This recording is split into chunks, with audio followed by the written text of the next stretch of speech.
Esau gotta pay for his atrocities. Murdering and killing all the kings of my families. God got my back, ain't no stopping me. We the judges of the earth. You a wannabe. Repented of my sins, now it's God in me. They gon' see the beams in my eyes, no hypocrisy. For all these damn years, I was your slave. You don't get no credit, but you gotta pay. Wanna bump your lips? I'ma cut them out. I'll put them in your hands, I make you watch your mouth. This is what you get for disintegrate. When disintegrate with your head, you disintegrate. Wicked Babylon, make disintegrate. Christ invaded V4, miss a piece of cake.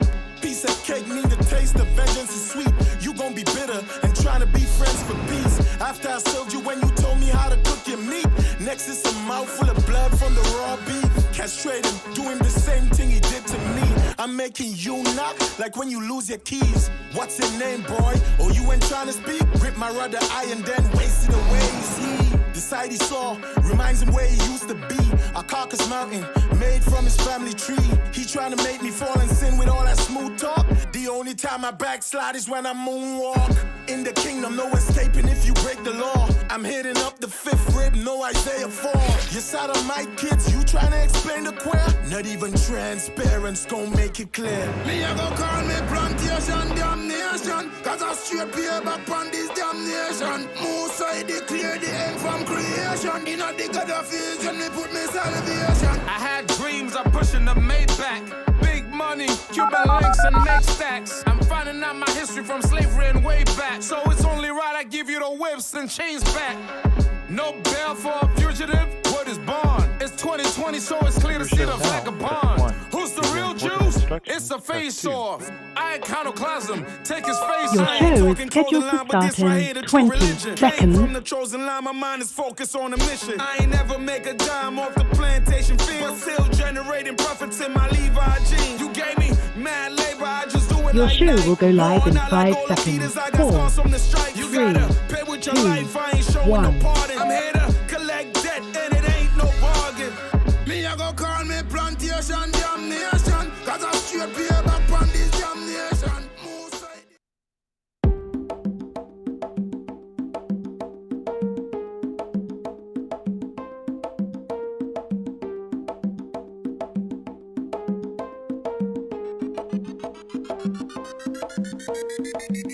Power hour. It's the what? Power hour. It's the who? Power hour. Yeah. Blacks, Hispanics, and natives. Power hour. It's the what? Power hour. It's the who? Power hour. Yeah. Blacks, Hispanics. Every Saturday morning, you need to be tuning in. Wake up, get crushed out your eyes. We about to go live, so come get the schooling in. About our oppression, we answer the questions like how do we get out this lower state? We let the scripts prophesy. We bringing the Bible to life so that you relate. The world thinks we're rejects, but that word we reject. Watch and we'll show you. Precept upon precept, line upon line, the scripts say we're the greatest, and they can't debate it. Salvation is only for the blacks, Hispanics, and natives. Power hour. It's the what? Power hour. It's the who? Power hour. Yeah. Blacks, Hispanics, and natives. Power hour. It's the what? Power hour. It's the who? Power hour. Yeah. Blacks, Hispanics, and natives. Power hour. It's the what? Power hour. It's the who? Power hour. Yeah. Blacks, Hispanics, and natives. Power hour. It's the what? Power hour. It's the who? Power hour. Yeah. Blacks, Hispanics, and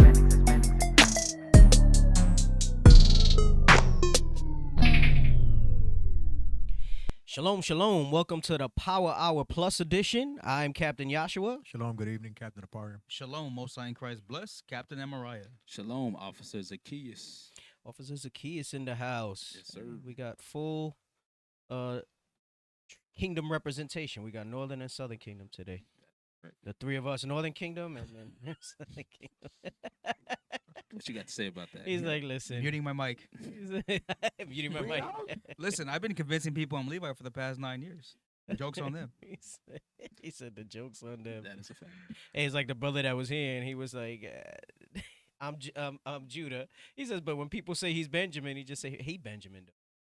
Yeah, he didn't even look He's from Benjamin. Antigua. He Benjamin. He looked Benjamin, too. Right. Oh, yeah. He kind of got a little offended because I asked him, wait a minute. He said, yeah, that's why I don't. That's He why I went don't to the wanna say bathroom and everything because he didn't want to freaking announce his tribe. Everybody's gonna say I'm something else. Like, hey, why does everybody want to be Judah? Why does everybody want to be Judah? Yeah, we all Judah anyway by default. That's right. Right. Speak to me, Judah. Why does everybody want to be Judah? I can't tell you. That's because you're Gad. I can't tell you. That's what they say. See, nope. That's what they say. A real Judite would have a firm answer in that. I could, you know. I'm gonna speak to the Judah delegation about your. You can, you know, if it's revoked, I still got a gate. Your hesitation Still doth got a gate. beareth witness. Your hesitation you. doth bear witness. My against goodness, you. bro. Yep. That was terrible. Yeah. Oh, get out of here. Yeah. Go away. Read some books. Well. So we're back. We're back for another edition. All right. We're continuing to deal with Puerto Rico. All right. Lots of juicy details in that. We gotta make them tents of Ephraim listen up. All right. And also, listen, I understand. See, that's a good answer, brother said, because Christ comes from Judah. That would have been Simple. We hear that short, all the time. short.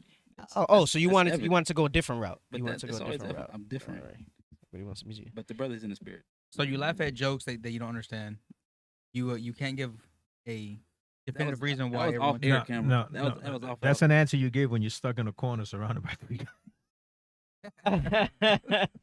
He said, "Let me be." That's wisdom, right? 3 blacks. Yeah. I don't know. I got to talk to the Judah delegation about you, man. I don't know. We're gonna have to verify some things. We're gonna. He needs some milk. You gonna go through Eliezer to figure it out? Oh no, but no. Okay. Hey, I think a lot of times we be in the spirit when we say somebody's not that. It's kind of worked out, right? I think so. Yeah, I think like for the most part, when because we don't do that with everybody. Nope, not at all. Nah, you could say Judah's Judah. We just say, Right? Yeah, that's right. What's So up, what would Judah? you say? What would you say? I don't know, bro. I don't know. See that? I think Levi, bro. Zebulon.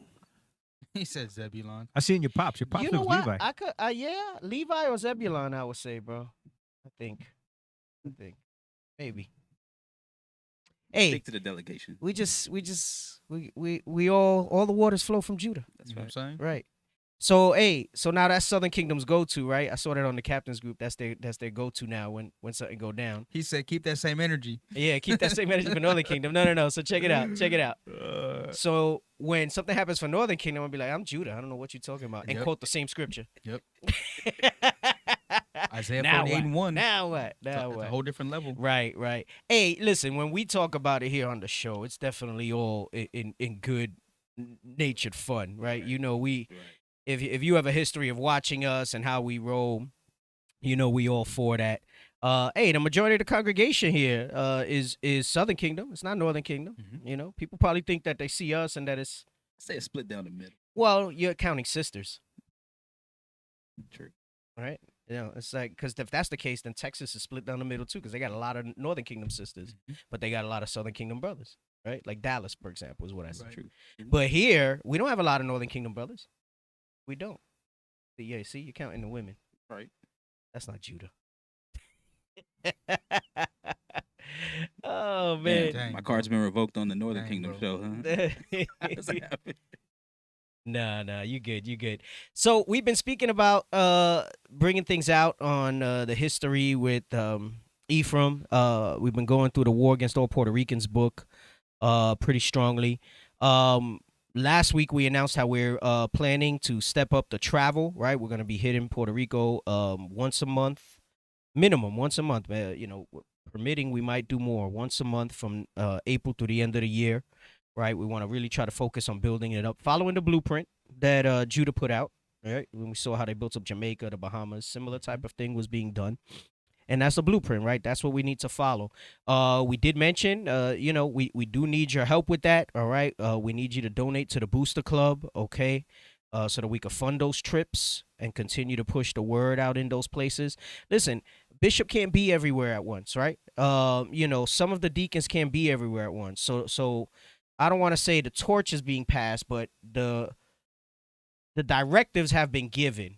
And it's time that many of us who have the experience, the confidence of some of the senior leadership to go out there and do what we got to do and push this word. Not saying you won't ever see the bishop on any of these trips. I mean, I spoke to him about it.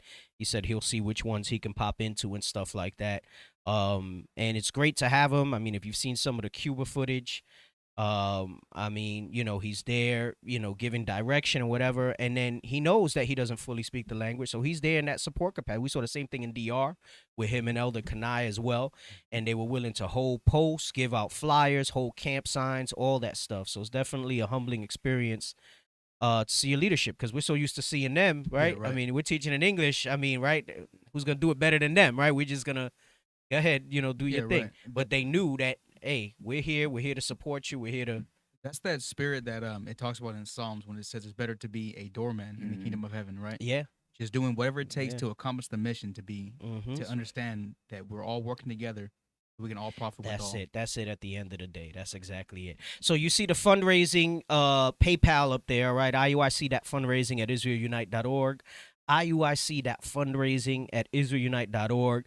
If you would like to donate to the travels, all right? We could donate to the travels, and let's get more boots on the ground so that this gospel can be preached in the whole earth. Let's read that real quick before we move into the show topic, right? Yeah, This we know. gospel shall be preached in the whole earth, and then the end. We know that you know that one, right? Right, coming from the Christian church there. Call it or read it. You got it? The book of Matthew, chapter 24 and verse 14. And this gospel of the kingdom shall be preached in all the world for a witness unto all nations. Right. So we have to preach it for a witness unto all nations, meaning show them that the spirit in this book bears witness with their spirit that they are the children of God. Right. Come on. And then shall the end come. And then we get to go home. Right. Those of us who are going to make it, right, if we're so blessed and that doorway's opened unto us, then we're going to go home. All right. So we have to make sure that the boots are on the ground and that we're out there. Thank you for posting that in the group, Brother Baruch, as well. I see that on Facebook. Again, it's IUIC. Oh, but don't click on, no, they're going to copy and paste. Correct the spelling, brother. You forgot the D in fundraising. You put fun raising. It is gonna be fun. It is fun. It is fun. It is fun when we go out there. Bring that out. Edit that, Brother Baruch. Some people are going to copy and paste that. We're not going to get the donations. IUIC that fundraising at IsraelUnite.org. It'll take her to an error. Well, it depends. Sometimes it'll let you do it and it'll just stay unclaimed. And then they won't realize that it's like that because no email like that exists. So, Yep. So, we're going to continue reading from the pages of War Against All Puerto Ricans, all right? We're going to go through a little more things with Albizu Campos, and then we're going to branch off for a second because there's two things mentioned in some of the history that we're going to read today with Pedro Albizu Campos. And two of them, those of you who do know some stuff about Puerto Rico, you're gonna see Vieques, and that should be fresh in some people's minds because that was as recently as 2003 or 4 before they shut that down. I think I gotta look at some of the dates that I pulled up. And then we're gonna talk also about what they called Operation Bootstrap, right? After the term that the Edomites, the so-called Caucasians, who the world ignorantly calls Caucasians, but it's Edom, and they say, why don't you lift yourself up by your bootstraps? We tell them, and we bring this out, you guys have robbed and stealed and pillaged and all this other stuff, and they tell you, why don't you lift yourself up by your bootstrap? So there was some legislation, they called it Operation Bootstrap. And it was on the surface. See, this is where you got to be careful with these bills that governments pass and stuff like that. I'm just giving you a little insight into it before we get to it. On the surface, it was designed to take Puerto Rico from the agricultural age to the industrial age. They wanted to industrialize Puerto Rico, and it was supposed to be a good thing. I'm going to show you how it was used as a mechanism to continue to maintain their preeminence over us. All right. It did not turn out that way. Until this day, the economy of Puerto Rico is stuck in a limbo between industrial and agriculture, and not nearly as much agriculture because after they went in and they built their wealth on that, they put this program in place. There's a lot. We might not even get to all of it today. We might have to carry through some of it to next week to fully deal with it. But we'll see where we go from there. All right. Let's get into the book. I sent you the pictures. We're going to go back to page 121. That's where we left off last week. 21. jump on. So we were speaking about, just to recap, all right, how he was very successful with the sugarcane strike, right? He had to get, they try to get him to sell out. They offered him all this stuff. He wound up getting them more than double the amount of wage increase than they'd ever gotten before. And that put him on the radar, right, to getting Wall Street and Washington's attention. And their edict was the Nationalist Party must be stopped by any means necessary. So we were also talking about how violence began. They tried to, he had to be under 24-hour guard. The FBI was assaulting his house. They were trying to firebomb him. All right. And he was building up the troops, right? It says by 1936, over 10,000 cadets were marching and training in 21 towns. All right. So people were rallying to the cause, right? And, you know, that's important because it shows you that if you can galvanize, right, if people can see the cause, they'll go behind it. This is why we start with the identity, right? Know who you are, what conditions that we're in, right? Because our people are brainwashed to think that our enemies are our friends now, right? That they mean well for us and all of that. And that's not the case. The reason, part of the reason, right, there's a lot of factors that go into why he was able to rally so many people to him was because they saw the effects and the results of what was going on with their people on the island. And they said, man, you know what? Now we have a mouthpiece. Now we got somebody that's going to speak for us and is effective at it. You know what else though?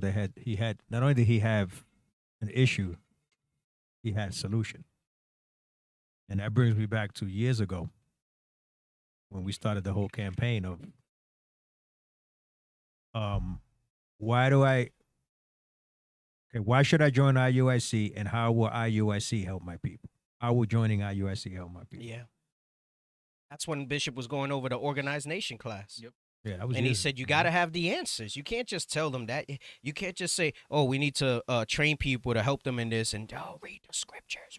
I remember that because that was the thing. The scriptures. That's what I tell people all the time. Like, I was talking to somebody recently, and she was, like, adamant that she can speak in tongues. And then my thing was, okay, then what? Then what? Right. Like, how does that help your salvation? Then what? Right. Okay, let's say you're right. You speak in tongues. Now what? Hey, and I'll tell you something. That's why it's so important that we're able to articulate the solutions, right? And it's not primarily the foundation of it all is keeping the commandments, right? But we also need to begin to start to highlight all the things that we've done as a body and what we continue to do for people, the things that we've put in place. How we're helping out in the islands. This thing in Guyana, us building the school from scratch, that's a big deal, right? It really is, because didn't Oprah get a lot of media attention when she built a school there? She built a worldly school where they were going to teach them lies, right? She had professionals doing it. Right. We got brothers that are, I mean, they're professionals, they're tradesmen, but meaning they're working their regular jobs and then coming to work on the school. And that's what I remember by professional. Yeah. She had contractors. Yeah, That's what I should have. That was their full-time job, right? These brothers are putting their bricks in and we're building the stuff up, right? Hey, and all praises to y'all that donate to the Booster Club, because guess what? The Booster Club does not just help travel. When we need to build a school, get rent for a school in a lot of these poorer countries, all right? The Booster Club helps facilitate things like that. Things like equipment for them to be able to get internet in these places, to watch the classes, to be able to spread their teachings locally and things like that.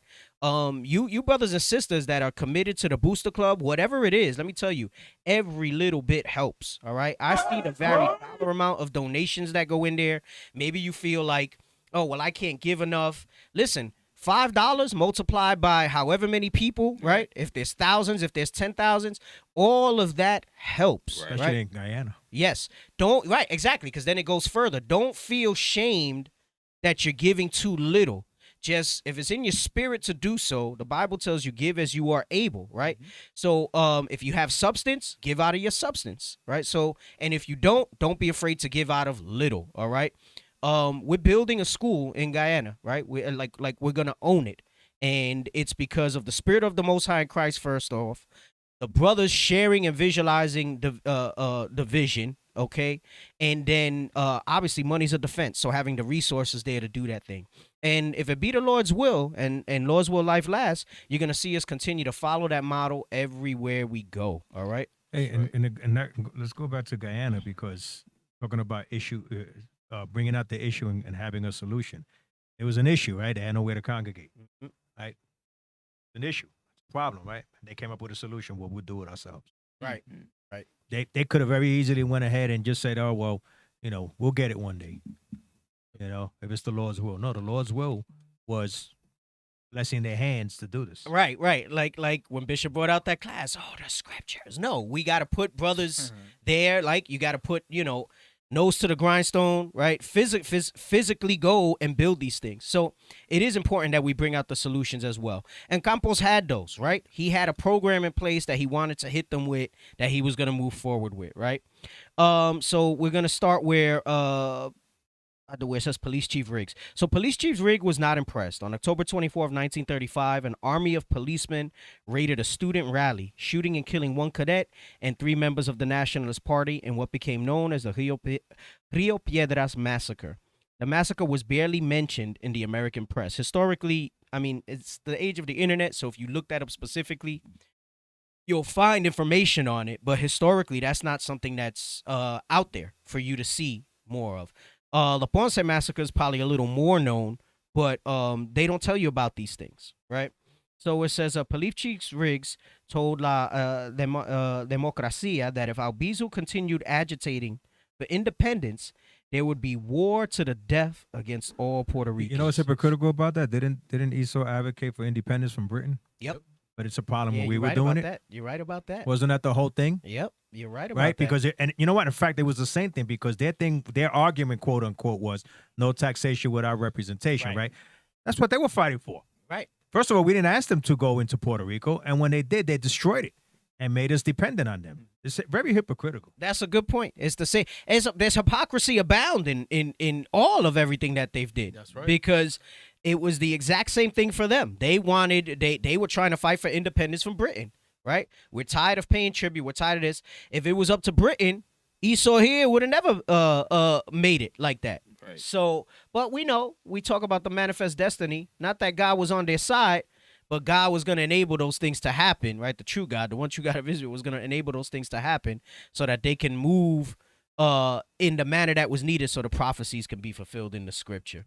So he said it was going to be war to the death against all Puerto Ricans. 3 months later, on February 23rd, 1936, Police Chief Riggs was assassinated on his way to El Escambron. The 2 nationalists who shot him, Hiram Rosado and Elias Beauchamp, were arrested, beaten for an hour, then executed in San Juan Police Station. So he was playing dirty with them, so they went and they said, listen, we're going to take this guy out. And they took him out. Now, obviously, our warfare is spiritual now, right? But the conviction. So what do we attack? We attack the lies, right? The spiritual wickedness in high places, the strongholds of our people. Those are the things that we need to assassinate, not this individual thing that they were trying to do. And that's where a lot of these things kind of failed, man. And then you look at the technology nowadays that Esau has, man. I know Deacon always talks about it, man. They got lasers, man. They be shooting people with lasers. Boy, you see them drones, and you think you're going to rise up against this place? Yo, they melt you. They melt you. They were doing that in Panama. Bro, they do stuff with sound waves. Just make you sick. Can't even fight. Just make you sick. You're disoriented. Can't sleep. So now you got sleep deprivation. There's so many ways that you're not the days of coups and revolutions on that physical front. That's long gone. Ain't no way. Oh, so you got guns. Hey, they got satellites. Yeah, they got away with it during the American Revolution, so-called, because they had muskets, everybody. Right, everybody had muskets. You know what I'm saying? And you shot one and you had to load it. Hey, it was like 5 minutes. And they almost didn't win. Their history tell it. If France didn't come to their aid. That's right. But that's true. Forgot about that. They, you know what? You're 150% correct. That's right. Right. So I forgot about that. Right. So, if you know your American history, right, France came to their aid, and if France did it, and if you don't know your American history, if you've seen the movie The Patriot. Yeah, I was going to say. Yeah, because that's where they show it at, man. Because they were getting their ass whooped. They were getting their ass whooped. They was about to lose that whole thing. But Most High said, no. Let me send more heathen in. Yeah, more Edomites. Let me say more Edomites in to make this thing They love come war. through. Yep, exactly. So, We're on page 122. Yes, Governor Blaine Winship moved quickly, prohibiting all public demonstrations throughout the island and ordering an investigation. That's always their thing. They'll try to stop assembly. They'll try to stop all those type of things. They do it with us in small ways when they try to make us move off a place or whatever. Like now, like in Vegas, they're prohibited from being on the strip. Yep. They were fighting against it under free speech stuff, but then COVID came in. So let's use that to our advantage. Yeah, you can't be here on the strip because of COVID. Right. But they got them stupid performers. You got dudes dressed like Captain America and Thor out there. Right. Freaking with a dirty ass Captain America. Dirty costume. Like, it'd be dirty, man. Don't fit right. When we were in LA, man, Chewbacca looked nasty, right? It had the stormtrooper that rubbed with the freezy freaky. With the freezy freakies that rub Zeph with dirty freezy freakies. Shout out to Captain Zeph. He led. It was Boba Fett. Boba Fett. That glove was dirty, bro. It was a dude just like Boba Fett. With a dirty ass glove. Dirty freezy freaky glove. The whole costume. If you're not a millennial, you know what freezy freakies are. Them gloves that used to go outside and like an image would come on back. Yeah, when it got cold, they made an image show up. Yep. Man, I never had those. I wanted those. They were expensive. Yep. Yeah. You're like in between. That's why you don't know. Well, and plus I'm from Phoenix. Like we don't. That's true. Like, it don't get cold out here. Like that. Oh, look, Ashia's like, he did the crickets. Freezy freaky gloves, huh? Just look up freezy freakies, man. Them things would have moved back in the day, just like triple fat gooses. Ooh, them triple fat. Yeah, but you didn't wear them both together. No. So, the Insular Police raided several dozen offices and homes, seized documents and recording of Albizu's speeches, and 11 days later arrested Albizu and 8 other nationalists. Lacking any evidence of murder or incitement to murder, the prosecution charged Albizu with conspiracy to overthrow the U.S. government. So they tried to pin it on him that it was that he ordered a hit. They couldn't find any evidence of that, so they wound up charging him with conspiracy to overthrow the U.S. government. Wow. That's them. So the first jury. We're trying to keep up. Oh, those are the freezy freakies. I actually do know what those are.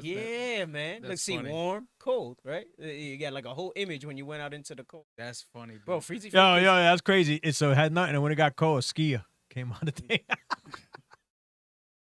What a gimmick, huh? The people who made that must have look, and they still selling them for $29. They were $29 back then. It seemed that way, and that was a lot of money back then. Freezy freakies. Yep. I love snow. I love snow. Out of stock. Yeah, that's right. The freezy freakies. That's a good one, producer. That's a good one. So it says the first jury of 7 Puerto Ricans and 5 Americans failed to reach a verdict. Just before the retrial at a cocktail party in the governor's mansion, U.S. Attorney Cecil Snyder showed a list of hand-picked jurors to a well-named artist named Rockwell Kent. According to Kent, the people on Snyder's list were precisely the ones later impaneled during voir dire, who then sat in judgment on Albizu. So basically, they realized they couldn't persuade a jury the way they want to, so they manipulated juries. And that's the American penal system. Like, people say, oh, they put things in place to try to avoid that stuff, but... Yeah. You so-called African American, right? And you got 10 Edomites and two African Americans. Yeah. And that's a jury. I ain't gonna go your way. Right. And I see that, man. I'm giving up the ghost. And that's a jury of your peers, apparently. Right. So it says Kent went public with this information, but it had no effect on the case. So even when that stuff comes out, they just okay, whatever. Like, you know, sometimes you'll have these politicians and a scandal comes out and they won't step down, right? Like, what did they do to the one that's up there recently? Marjorie Taylor Greene. They're talking about her in the media. She has all these inflammatory things that she said, like real, like crazy stuff, and like all the Republicans had her back. Yeah, nah, she don't got to step down. You know, she don't got. You know, they did some stuff that they do in there. They took off committees and things like that. But she's in office and she's rocking it. Right now, they on Cuomo for this thing. They ain't going nowhere. So. You know, I'll be surprised. He's saying he's not stepping down. So he spoke directly to the press, stating Albizu Campos was denied the right to a fair and impartial trial by jury. He even submitted a letter to Senator Henry F. Ashurst, chairman of the U.S. Senate Judiciary Committee, but no inquiry was ever made. So everybody just basically, it was kind of one of those things where, look, you don't got to rule against it, just ignore it. Right, just ignore it. At the retrial, the clerk of the court declared 14 potential jurors unavailable or excused for cause, removed 5 others, and controlled the entire voir dire selection process. When the smoke cleared, the new jury consisted of 10 Americans and Didn't 2 I just Puerto say that? Ricans. Yeah, exactly. That was the exact thing you said, 10 and 2. Yeah, that was the I didn't exact know. number. Yeah, that was the exact number. 10 Americans. That must be the number that they like, I guess. 10 Well, and 2. And they'll say it's a jury of your peers. And those 2 are sellouts, so they ain't gonna. Right. They already took care. They greased the palm already. So with it's them. 12. It's 12. So it says, yeah, because the first one was 7 Puerto Ricans and 5 Americans, and they couldn't reach. So it was a hung jury. Yep. So on the first day of trial, July 27, 1936, every room, hallway, elevator, and staircase in the Jose Toledo Federal Building was jammed with U.S. soldiers. The surrounding streets were all blockaded. FBI agents mingled with the crowd. See, somebody will read that and they'll gloss over that. We've been talking about that. Bishop been bringing that out, and we've been talking about it for years, that they put agents in the crowd, undercover. Hey, Judas the Black Messiah, the Edomite Yes. FBI agent. Yeah, was there. you saw him there eyeing his infiltrator, right? You saw him there. So it says FBI agents mingled with the crowd. National Guardsmen roamed the halls. In the courtroom itself, over half the spectators were police and plainclothes detectives. They even put them in the courtroom like that. On July 31st, 1936, the Incident Police arrived with Thompson machine guns. Those are the Tommy guns. Tommy Those are the ones with the round Yo, thing. those things hold. They hold, I think, like 100 rounds. Yeah, it's like 100 That rounds. thing. Mhm. It's like 100 rounds in each canister. Tommy gun. That's American Gangster. That's the one from what was that movie? Dick Tracy? Yeah, but with Tom Hanks. Yeah. I was way off. I was gonna say Something Perdition. Road to Perdition. Road to Perdition. I was gonna Road to say Perdition. The Mask with Jim Carrey. Yeah, he had one there too. Yeah, he did. Yeah, you're from Phoenix. It's true. It's true. No mean city. No mean city. So it says, and tear gas and cleared out the entire building. U.S. military commanders from Camp Santiago and the new chief of police, Colonel Enrique de Orbeta. So that's probably another sellout in there, right? Sat in the courtroom as the jury delivered its verdict. 10 years imprisonment for Albizu, 6 years for the other nationalists. Elmer M. Ellsworth, a special assistant to Governor Winship, was a member of this handpicked jury. In a fit of remorse, he sent a letter to President Roosevelt stating the jury was motivated by strong, if not violent, prejudice against the nationalists and was prepared to convict them regardless of the evidence. So he's letting you know that they were persuaded to convict them. 10 of the jurors were American residents in Puerto Rico. Now you have to think about this, especially if you saw Judas and the Black Messiah. J. Edgar Hoover was the one that was behind all this during these times. J. Edgar Hoover was trying to get Fred Hampton on anything. What did they say they got him on? I forgot what it was. Groceries? They say he stole some groceries? Ice cream. That's what it was. Yep. And he said, good, we get him off the street for a while. But then when he saw how people and the movement went down after that for a little while, you're going to see the same thing. They know that that's a successful tactic.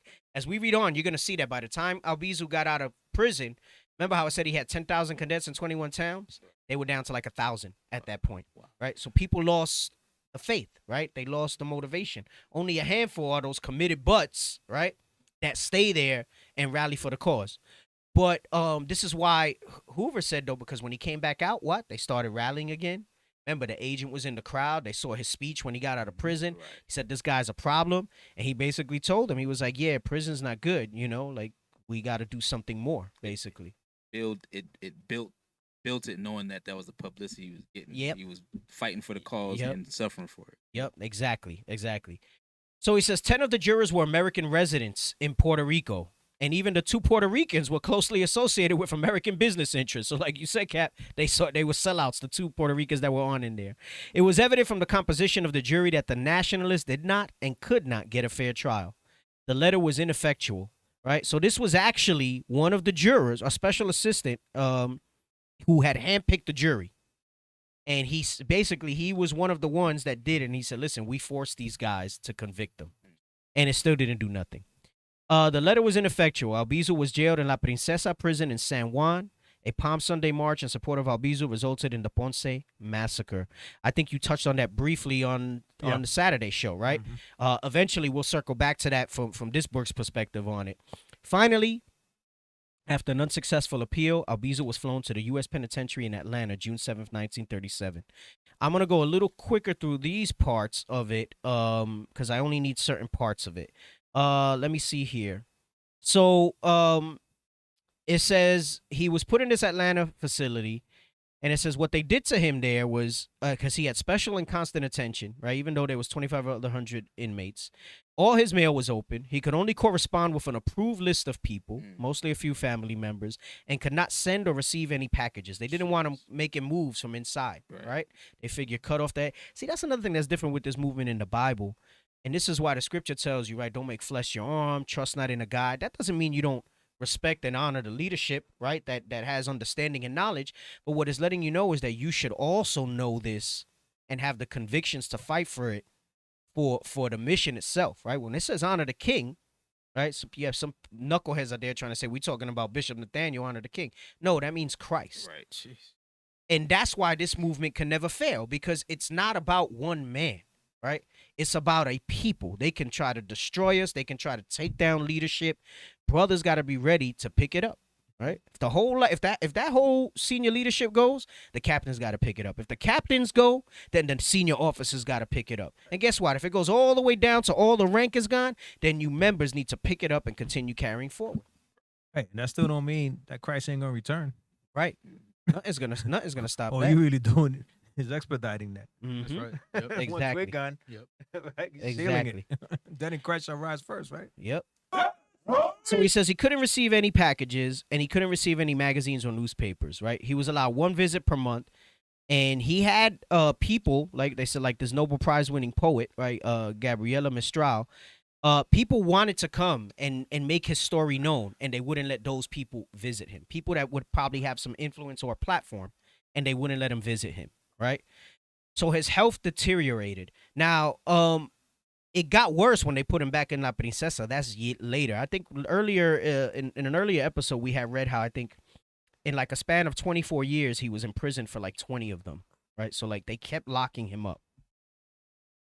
So his health deteriorated. Reports of anemia and extremely low hemoglobin received no attention until Congressman Vito Marco Antonio threatened the warden. Marco Antonio represented East Harlem, which at the time contained the largest Puerto Rican population on the U.S. mainland. That's what's known today as Spanish Harlem, right?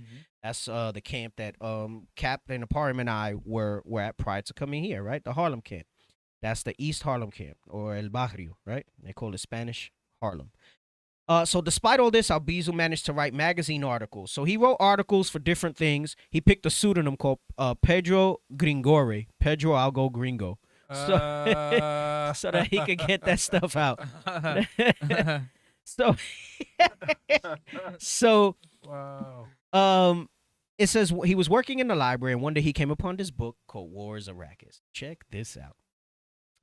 So it was by General Smedley Butler. Butler had been a Marine for 33 years and was the most decorated Marine in U.S. history.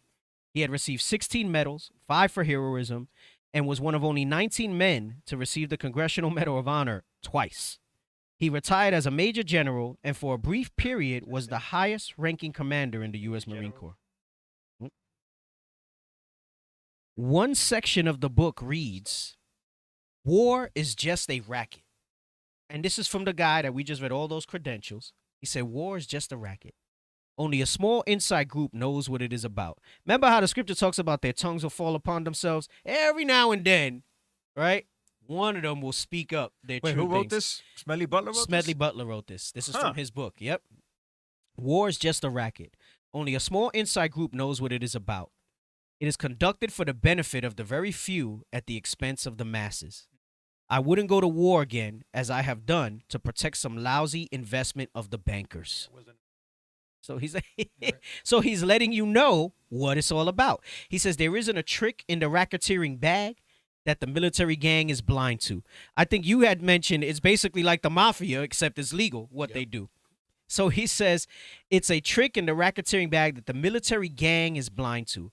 It has its finger men to point out enemies, its muscle men to destroy enemies, its brain men to plan war preparations, and a big boss, super nationalistic capitalism. Yo, that's Damn, exactly. That's He couldn't have said it any better, bro. Let's get Ezekiel 28:3. He couldn't have said it any better. He articulated part of what this scripture, we bring this out a lot, but he's telling you what the inner mechanisms of how they have that dominance. The book of Ezekiel, chapter 28, and verse 3. Behold, thou art wiser than Daniel. Right? He said, listen, He says there isn't a trick in the racketeering bag that the military gang is blind to. They know it all. They got this whole thing packed out, right? Remember, their blessing in Genesis was that they would live by the sword. We're going to get that after this so that you can emphasize. You know how that scene in Spartans, how they says, what is your profession? And he sees the Athenians and like, I'm a potter, I'm a poet, I'm this. He goes, what is your profession? And they're like, war, right? That is the gift that was given to him. Remember, Esau is the spirit of Cain today. Cain had a gift of agriculture, right? But that was taken from him for his hatred.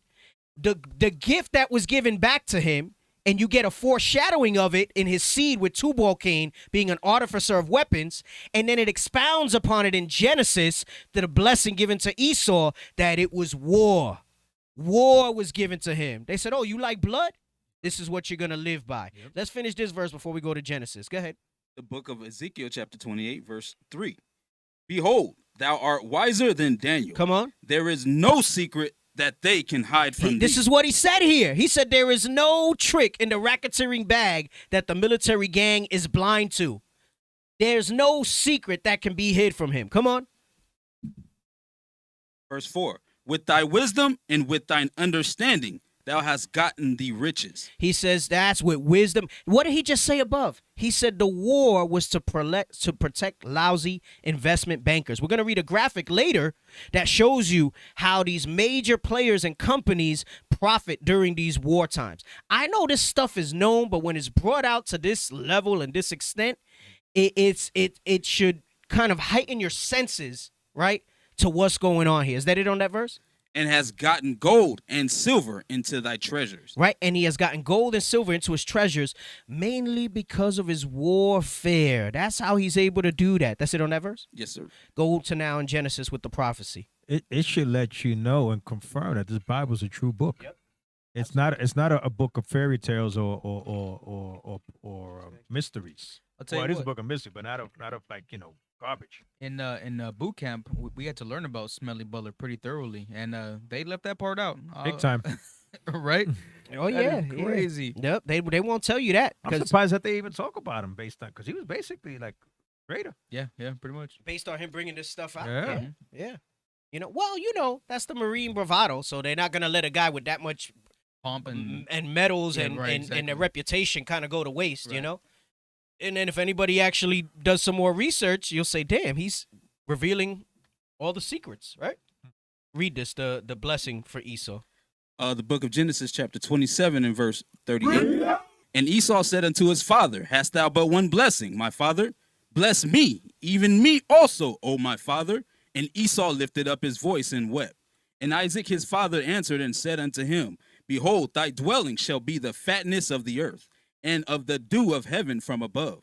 And by thy sword. So stop. But up until this point, it's like, damn, that sounds like that. If you read that, you're like, that sounds like a blessing you give to the first. yeah, right. But then he tells you how he's going to get it in the next lines that you started. How he's going to get the fatness of the earth. That goes with Habakkuk 2 and 5. Go ahead, read. And by thy sword shalt thou live, War, by thy sword shalt thou live. Come on. and shalt serve thy brother. And it shall come to pass, when thou shalt have the dominion, that thou shalt break his yoke from off thy So neck. that's after we lost the rulership in the little piece of land we had there in what was known as Israel then. All right. He came into prominence after that. You know what people forget? That Genesis means the beginning. Yeah. The beginning of everything that is walking the earth today. So every characteristic of the 18 nations and 18 nations only that are walking the earth today is described in the book of Genesis. With Esau, it describes them in Genesis 25. It describes them actually as, again, from the lineage of, when you put the pieces together, that's a deeper breakdown. That Tubal Cain, who came from Cain, is the artificer of weapons, is what it says, okay? But it keeps describing the character. Case in point, when it comes to Israel, you know that's us. Right. Because only blacks, Yeah. Hispanics, Native Americans act that way. Yeah. Yeah, you're right. No about other that. nation acts that way. Mhm. They don't. That's proof right there. These two right here. Yep. Yeah, and what basically Cap's really saying, I'm gonna sum it up for you, right? But because you could do a whole class on that and That the alone. characteristics of him, That right? alone. I'm thinking of the one in Genesis where he wanted to murder Jacob, all that stuff, letting you know where all that stuff comes from, right? The blessing here given by Isaac, that's the spirit of the Most High speaking through him. He didn't give him that blessing because he wanted him That's right. to overrule his son. Right. You wouldn't want to put your children against each other. Right. Going back to the same spirit that's Cain, the Tubal Cain spirit, right? All the way up to here, the most basically meaning he was this before that. Before the blessing was spoken unto him. That was what was in his spirit. Yep. What his father told him was basically what the Most High knew would be magnified in these last days, right? Starting with the Greek Empire, right? It says evils were multiplied, and he never gave it back after that. In some way, shape, or form, whether he was called Greek, Roman, Spanish, Portuguese, British, Russian, whatever it is, he would have power due to his war. Due to his warlike spirit, due to being an artificer of weapons. Look at it today. America is the most powerful nation in the earth. Who's also pretty strong, right? Weapon-wise, Russia. Right? Who else? Right? So you look at all these countries, and those are the major players in that. Yeah, you look at NATO. Right. Yeah. All of that. And why? Because of the threat of their missiles, right? That's the sword now, flying swords. That's what it's going into, right? So go ahead, read that. Read from the part from and by the sword. Go ahead. Verse 40.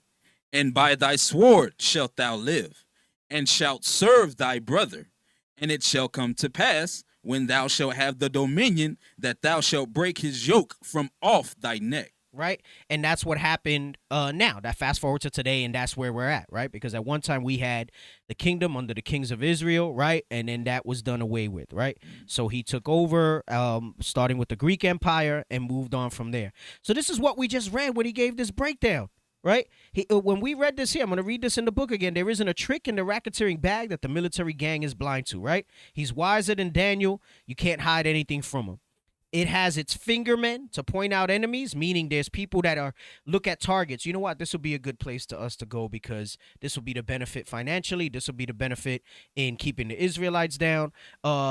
It's muscle men, which is the actual army, right? Smedley was one of the muscle men, right? And it's brain men, and these are the guys in like the Pentagon that sit there and they have all these strategies. They go into the war room with the president. They say, these are our options, Mr. President, right? That's the intel that they have to push these things out. Yeah, we got this guy here. The brain men are the ones that let the muscle men know where Bin Laden was hiding, or where this guy was hiding, so on and so forth. It's a machine. It's a machine that just moves. And there's nothing that they can fit. If they really want to go to that whole thing where Congress approves war, that's all BS. That's to make you feel like you are in control by putting your so-called elected officials in office. They know how to operate this thing. It's a well-oiled machine. That's right. To the point where you actually think you have some say in what's going on. That's crazy, bro. Bro, it's wild. It's wild. This man is no joke. This is why it has to be a spiritual warfare. Right. You ain't coming up against them with your little guns, with your stash that you got in your bunker for the end of the world. It ain't gonna happen. It ain't gonna happen, man. He says, I spent 33 years in active military service as a member of the Marine Corps. This is Smedley. I served in all commissioned ranks, from second lieutenant to major general.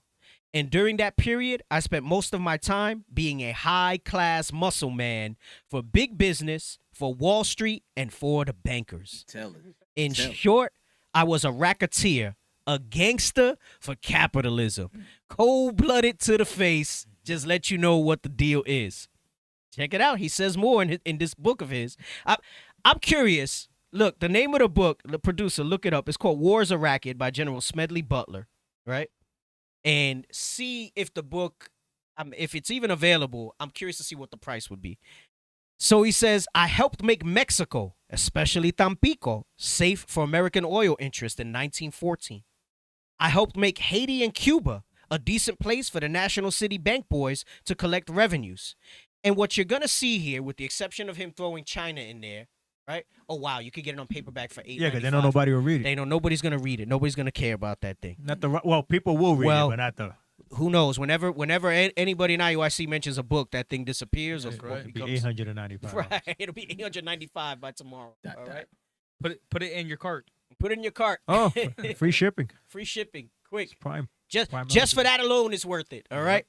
So, one thing you're gonna notice about all the places that we ring off, because we always say, listen, you got to understand their motivations are always about the Israelites. It's not going to be so bold that they mention it here.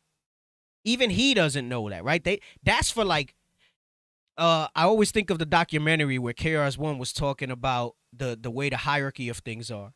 He says, and the government, like when you see the president and stuff like that, he goes, that's like if you go into a Burger King and you ask for the manager, and so they bring you the president of the United States, right? And you say, no, not that guy. I want the real manager. Mm-hmm. And those are the guys in the back. Like if you were to depict it, those are the men in suits that all you see is the shadow silhouette in the background calling the shots, right? And nobody really knows who those people are. Right. So in other words, it ain't the manager from McDonald's. You want the board of directors. Right. Yeah. Right. I want to see the manager. Yeah. Right. So it's what you'll see here is that how they did it. These are all Israelite countries. This is where Israelites reside, is how they did it. This is what he's telling you, right?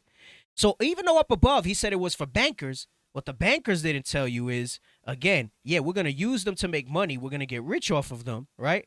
And within the midst of that, that was putting us in a place where we would not return to our true identity. So he says he helped make Mexico, especially Tampico, safe for American oil interests in 1914, right? Meaning there was oil there that would have made Mexicans a world power, and America took it. I helped make Haiti and Cuba a decent place for the National City Bank boys to collect revenues, right?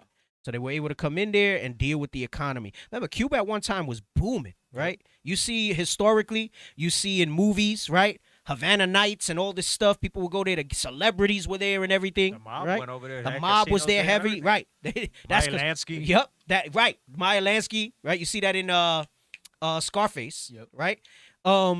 He says, I helped make Haiti and Cuba a decent place for the National City Bank boys to collect revenues. I helped in the raping of half a dozen Central American republics for the benefit of Wall Street. I helped purify Nicaragua for the International Banking House of the Brown Brothers in 1909 to 1912. I brought light to the Dominican Republic for American sugar interest in 1916. All places where Israelites reside. In China, I helped to see to it. This is the one odd one, right? And this was more their war move, right? To see to it that Standard Oil went its way unmolested. Rockefellers. Yep, Standard Oil. Looking back on it, I feel that I could have given Al Capone a few hints. The best thing he could do was to operate his racket in 3 districts. I operated on 3 continents. Hey, and again, more hypocrisy because didn't they go after the mafia? Yep. They do the same thing. Yeah, you can't do that here, right? But we're gonna do that on a global level. And that's why, and that's how the mafia felt. Right. They were like, "Really? Yep. Come on, man." Yep. That's why, if you remember the one scene in The Godfather when Al Pacino told Kate, he says, "Well, congressmen don't have people killed." He was like, "Who's naive, Kate?" Yeah. He said, "Who's naive, Kate?" Yep. Yep.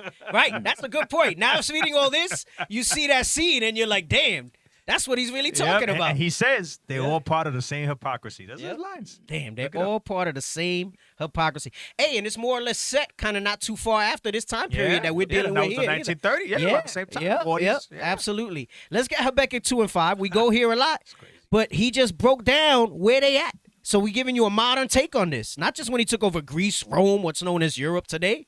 He's telling you how he took this side of the world and made it his. And guess what?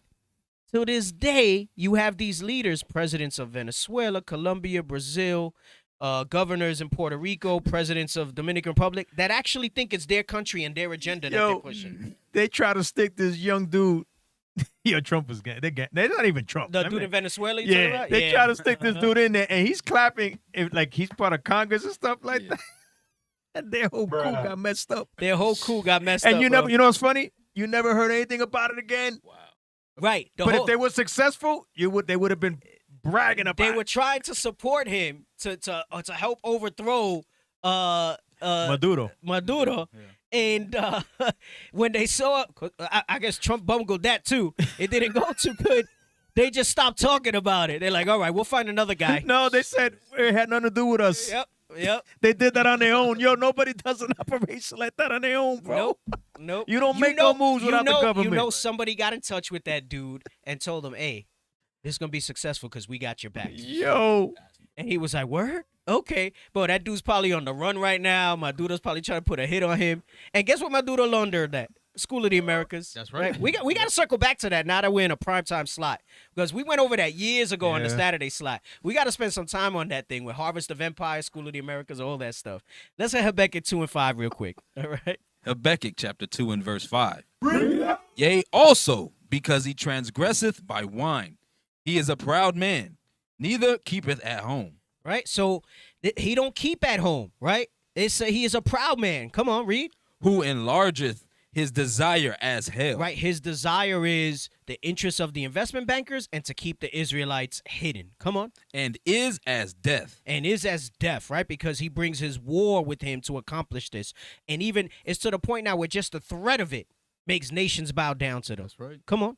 And cannot be satisfied. And he's not satisfied. He's not satisfied. He continues on. That's it on that verse? But gathereth unto him all nations, and heapeth unto him all people. Right. This is what he does, meaning he tries to take all these people and put his interests there so that his influence is there. That because doesn't necessarily mean literally that everybody needs to live here, but what? He has embassies everywhere. In every country, he has an influence. Right. And everywhere he goes, the people there, they follow the policy. That's Yes, they follow that agenda, even if it's unwittingly. Hey, that's why the Muslims, they're like, dude, we don't even want your stuff here, man. Yeah, right. Yeah. We don't want this here, man. So everybody, they make them out to be like the bad guys. Dude, they're doing it then what they've done to us. Right. That's it.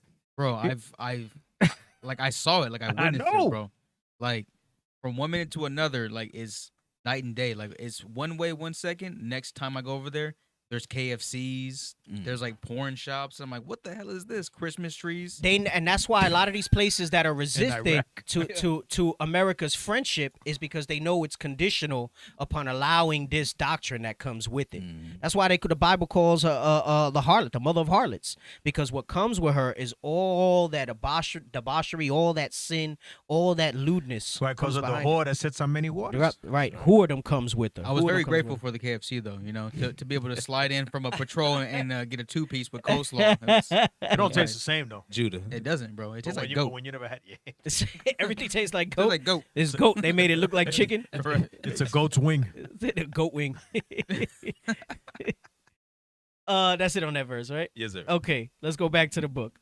So then Butler provides 11 pages of facts and figures showing the profit margins of hundreds of U.S. corporations during World War I. Bro, I gotta get that book. The table on page 125 shows 6 of the most egregious. Let's look at the table real quick, right? So that's on the next page.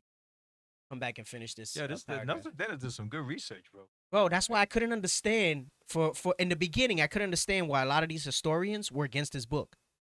Bro, he has citations for everything. He did his damn research, He's a smart guy too. I seen that interview with him.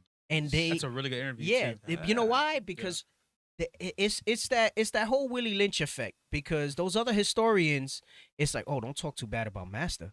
You can't bring it up. They try to tell you, no, it's not exactly like that or whatever, and blah blah blah. Come on, get out of here. It's exactly like that, right? So look at this. Look at this. So DuPont Chemical, right? DuPont, right? That's your That crazy ass family. No. Now it's become like Teflon and stuff like that. They're the ones that do the coatings, but they're primarily known for that, right? The coatings on pots and pans.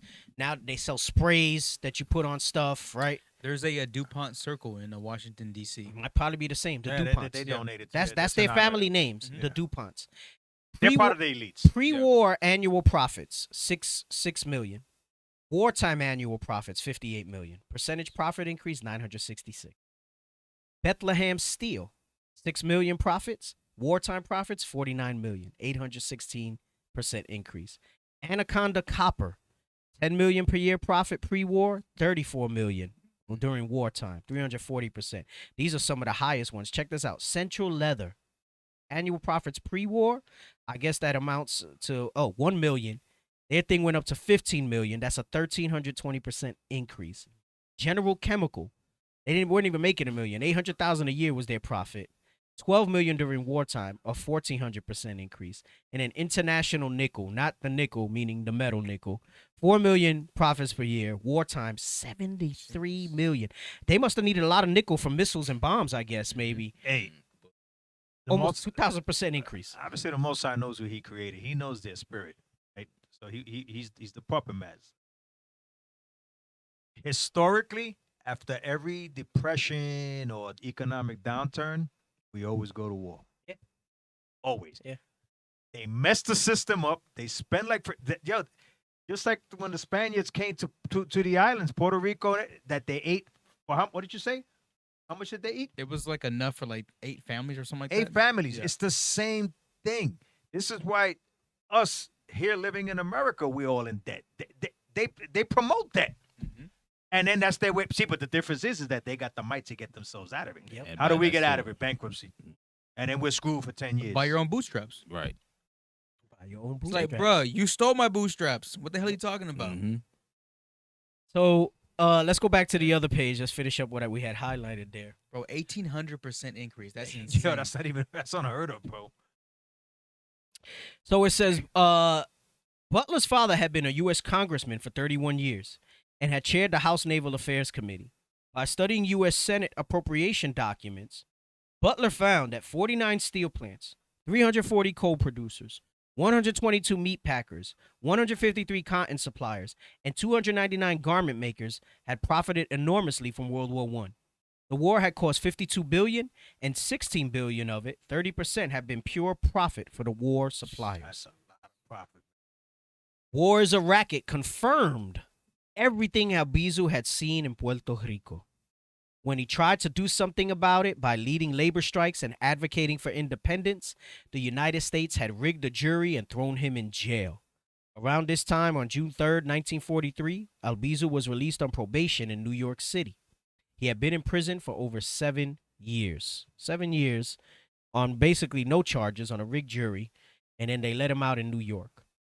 So within 3 days, on June 6, 1943, Albizu was admitted into Columbus Hospital with the diagnosis of arterial sclerosis, coronary sclerosis, brachial neuritis, and anemia. They were messing with this dude, right? And when you read, if Laws will we get to it in another show or down the line, we touched on it briefly. When he was locked up again in Puerto Rico, they were radiating him. They were doing all types of stuff. So, they were probably putting stuff in his food that messed him up, different things like that, keeping him malnourished, right? So it says FBI Director J. Edgar Hoover didn't believe the diagnosis and sent a memo to the U.S. State Department. Albizu Campos is reported to be using his private room in the Columbus Hospital as the headquarters of the Nationalist Party of Puerto Rico in New York City. He receives many notable visitors and holds meetings in this room. Campos continues to be hospitalized on his own volition in order to elicit sympathy and appear as a martyr. Wow. Bro, that dude was a demon, bro. J. Edgar Hoover was the demon of demons, bro. Bro, he got a special place. Yeah, he does. Oh, Bro. my goodness. You want to talk about double? Yep. My goodness. How Hoover bugged the hospital room and listened in until a nun discovered a microphone in a wall lamp. That same day, Congressman Vito Marco Antonio rushed down from East Harlem. He yanked the wiring out of the walls, cursed Hoover through the microphone, and threatened to produce the wire on the floor of the U.S. House of Representatives. Albizu stayed in Columbus Hospital until November 9th, 1945. So he was hospitalized for over 2 years, trying to get well from what he was jacked up with. So, meaning there had to be some more details in there, right? I mean, it wasn't just the arterial sclerosis and coronary sclerosis that had him in there. They jacked him up pretty bad. And he lived in the Bronx, represent, until December 11, 1947. No mean city. On that day, he went on to the Brooklyn Navy Yard, boarded the SSS Catherine, and returned to Puerto Rico. 2 years he's in the hospital, bro. That's insane. Yep. From the moment Albizu set foot in San Juan, we're on page 126.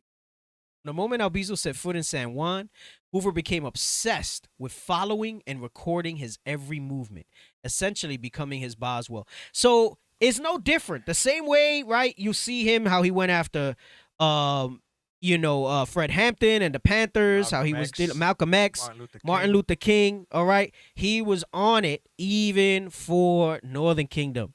All right.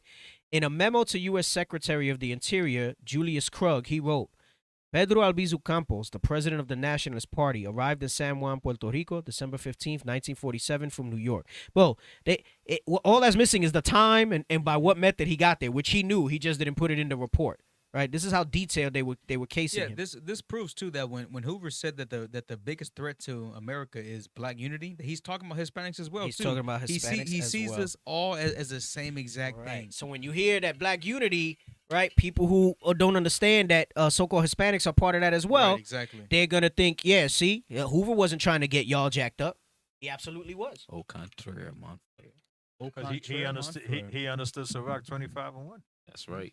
Yep. Your brother. So it says he was greeted upon arrival by the leaders of the Nationalist, Communist, and Independence parties of Puerto Rico. But watch this. Watch the craftiness. A crowd of several thousand met him at the dock. The crowd, including an honor guard of 40 black-shirted cadets of the Liberation Army under the command of Colonel Raimundo Diaz Pacheco. Later, at a mass rally of the Nationalists, Communists, and Independistas, Albizu condemned the United States Navy expropriation of Vieques, Puerto Rico, and warned of further expropriation by the United States. Teaching of English in Puerto Rican public schools, application of the Selective Service Act to Puerto Rico, meaning being drafted, all right? So you can't have all these other rights, but you're going to go fight in wars for us. And claim that now is the hour of decision and action, not words. The anti-communist hysteria aside, he knew what he was saying, right? The same way they try to call us black identity extremists and say that we're a hate group, at that time, communist was the trigger word. So he had to throw him in the mix with the communists to try to defame his reputation so that he could lose credibility in galvanizing people. Hoover's description is accurate. Thousands of Puerto Ricans and dozens of FBI agents met Albizu at the dock. Right, and dozens of FBI agents. They packed into San Juan Cathedral and followed him in a heaving mass to Sixto Escobar Stadium, where he would address a standing-room-only crowd of 14,000. The Puerto Rican flags flew everywhere, from cars, storefronts, houses, trees, and even the stadium rafters, and WPR broadcast Albizu's speech island-wide. I had done an old camp video a long time ago. We'll probably maybe feature it on the show of what the Puerto Rican flag really represented, right? And I highlighted this piece because you'll see that today on the Puerto Rican Pride Parade and in New York and all that stuff, and they don't even know why they're doing it. They don't know this history, and they're waving. That flag meant that you were for independence from your oppressors, and now they don't wave it that way. They wave it in revelings. They wave it in whoredom. Hey, and even that flag was designed by America. They didn't want the original. It's a play on it, right? They didn't want the original. So they decided that same flag that they're waving in honor. Yeah. The same what the oppressors decided. And you know what they did? How they were able to go ahead and much like they took the rainbow and made it a sign for the gay pride movement, right? Which we really know was a covenant between the Most High and us that he wouldn't flood the earth again. They took this flag and made it their national flag, so now it didn't stand for rebellion anymore. Now it became the official flag of the island. So now it's not even a symbol for anything. Crafty. So the FBI agents added a curious glamour as they openly filmed and taped the event and noted the identity and license plate of every nationalist leader in attendance. A youth choir sang La Borinqueña, and then Albizu began his speech. My name is Pedro Albizu Campos. You are my people, and this is our island. A roar filled the stadium for over an hour. He thundered about independence. The stadium shook as the crowd members stomped and chanted and cheered and pumped their fists in the air. El Maestro was back. Let me jump down a little bit. So for the first few weeks, Albizu felt the joy of family he hadn't seen in 10 years and the warmth of many holidays. So, you know, they talks about, obviously, the world, the 3 Kings Day, gosh, the 8 days of Octavitas. But soon he noticed some changes across the island. The newspapers weren't clamoring for independence anymore. Remember, he was gone for around 10, 11 years at this point. But soon he noticed some changes across the island. The newspapers weren't clamoring for independence anymore. No labor movement had developed. Nationalist party funds were scarce. Enrollment in the cadets of the Republic had dropped by 80% to less than 1,000. And the U.S. military was everywhere. The Navy had occupied Vieques and was using it for artillery practice, exploding 5 million pounds of ordnance per year. We're going to talk about Vieques in a little bit. Camp Santiago occupied 12,789 acres in the town of Salinas. Ramey Air Force Base covered 3,796 acres in Aguadilla. So notice all these military installations on this tiny island, right, that they put in there, okay? Fort Buchanan had 4,500 acres in metropolitan San Juan with his own pier facilities, ammunition storage areas, and massive railroad network into San Juan Bay. Every July 4th, the U.S. flexed its muscles. This is why they put all that in there. They said, oh, yeah, we're going to show them, right? They want to try to rise up. We're going to show them.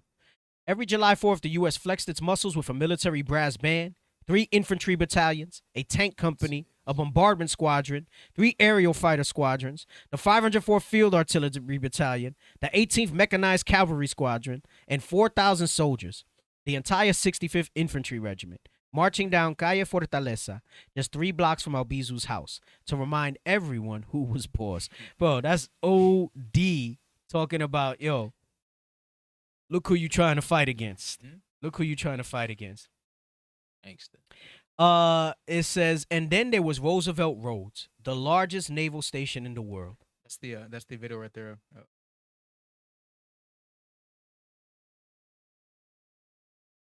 Look like myself now. It says the largest naval station in the world, spread out Vieques Island and the Puerto Rican mainland. It encompassed 32,000 acres, 3 harbors, I was just trying to look that up. 9 piers, 1,340 buildings, 110 miles of road, 42 miles of ocean front, and an 11,000-foot runway. It housed 17,000 people and serviced up to 1,000 ships annually. 32,000 acres, and when you read further up, how many acres of that was military bases? Yep. Almost the whole thing. Almost the whole thing. They were everywhere. The island's politics were also beginning to change. Luis Muñoz Marin, we're going to spend some time on him eventually, right? We're featuring the revolutionary. That's right. We're going to jump on the sellout in a little bit. Luis Muñoz Marin controlled the Puerto Rican Senate and had shifted the dialogue from independence to economic development. No, they told him to do that. Remember Trick Baby, right? They said they try to take them, right? The ones that are smart for their people and then raise them up to be like them, put them in the seat. Remember, he offered Albizu the position that Muñoz Marin eventually had. And Albizu turned it down. He said, no, we're going to go for independence. Muñoz Marin went for it. And when we read his story, just to give a little backstory, they had him by the balls, basically, because he was kind of on board with independence, but then he had some vices with drugs and alcohol and women. That's how they do it. And they used it against him. Hey, back to the Godfather with the senator. Remember, they set him up. They killed the prostitute, and then they said the lawyer came in. He said, "Hey, it looks pretty bad. I don't know what happened." Is the senator here? All right, we'll make all this go. Know what that meant? Yep.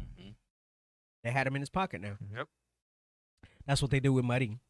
And what was most important about it is that it was a Puerto Rican face. And guess what? That also happened with Neil. Yes.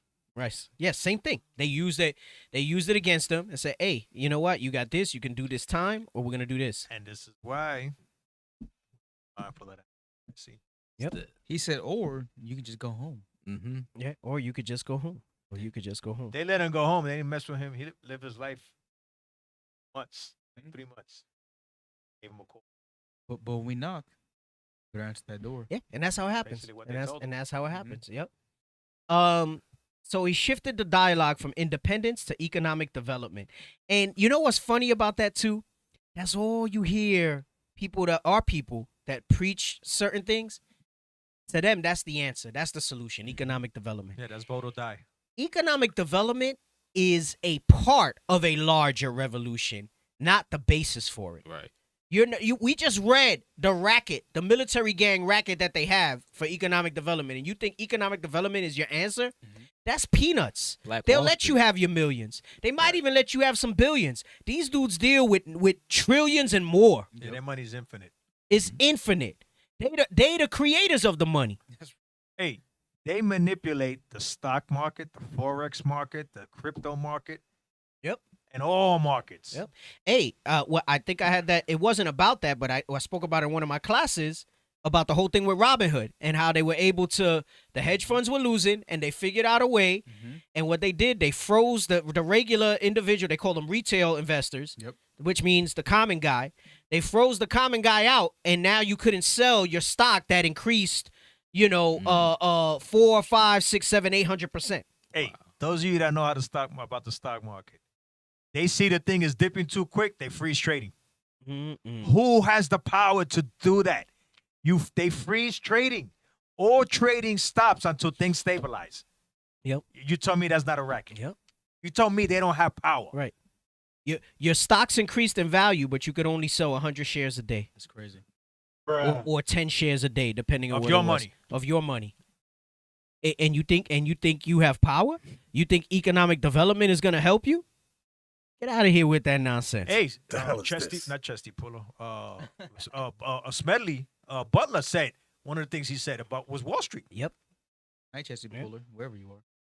So he shifted the dialogue from independence to economic development with a program known as Operation Bootstrap. All right.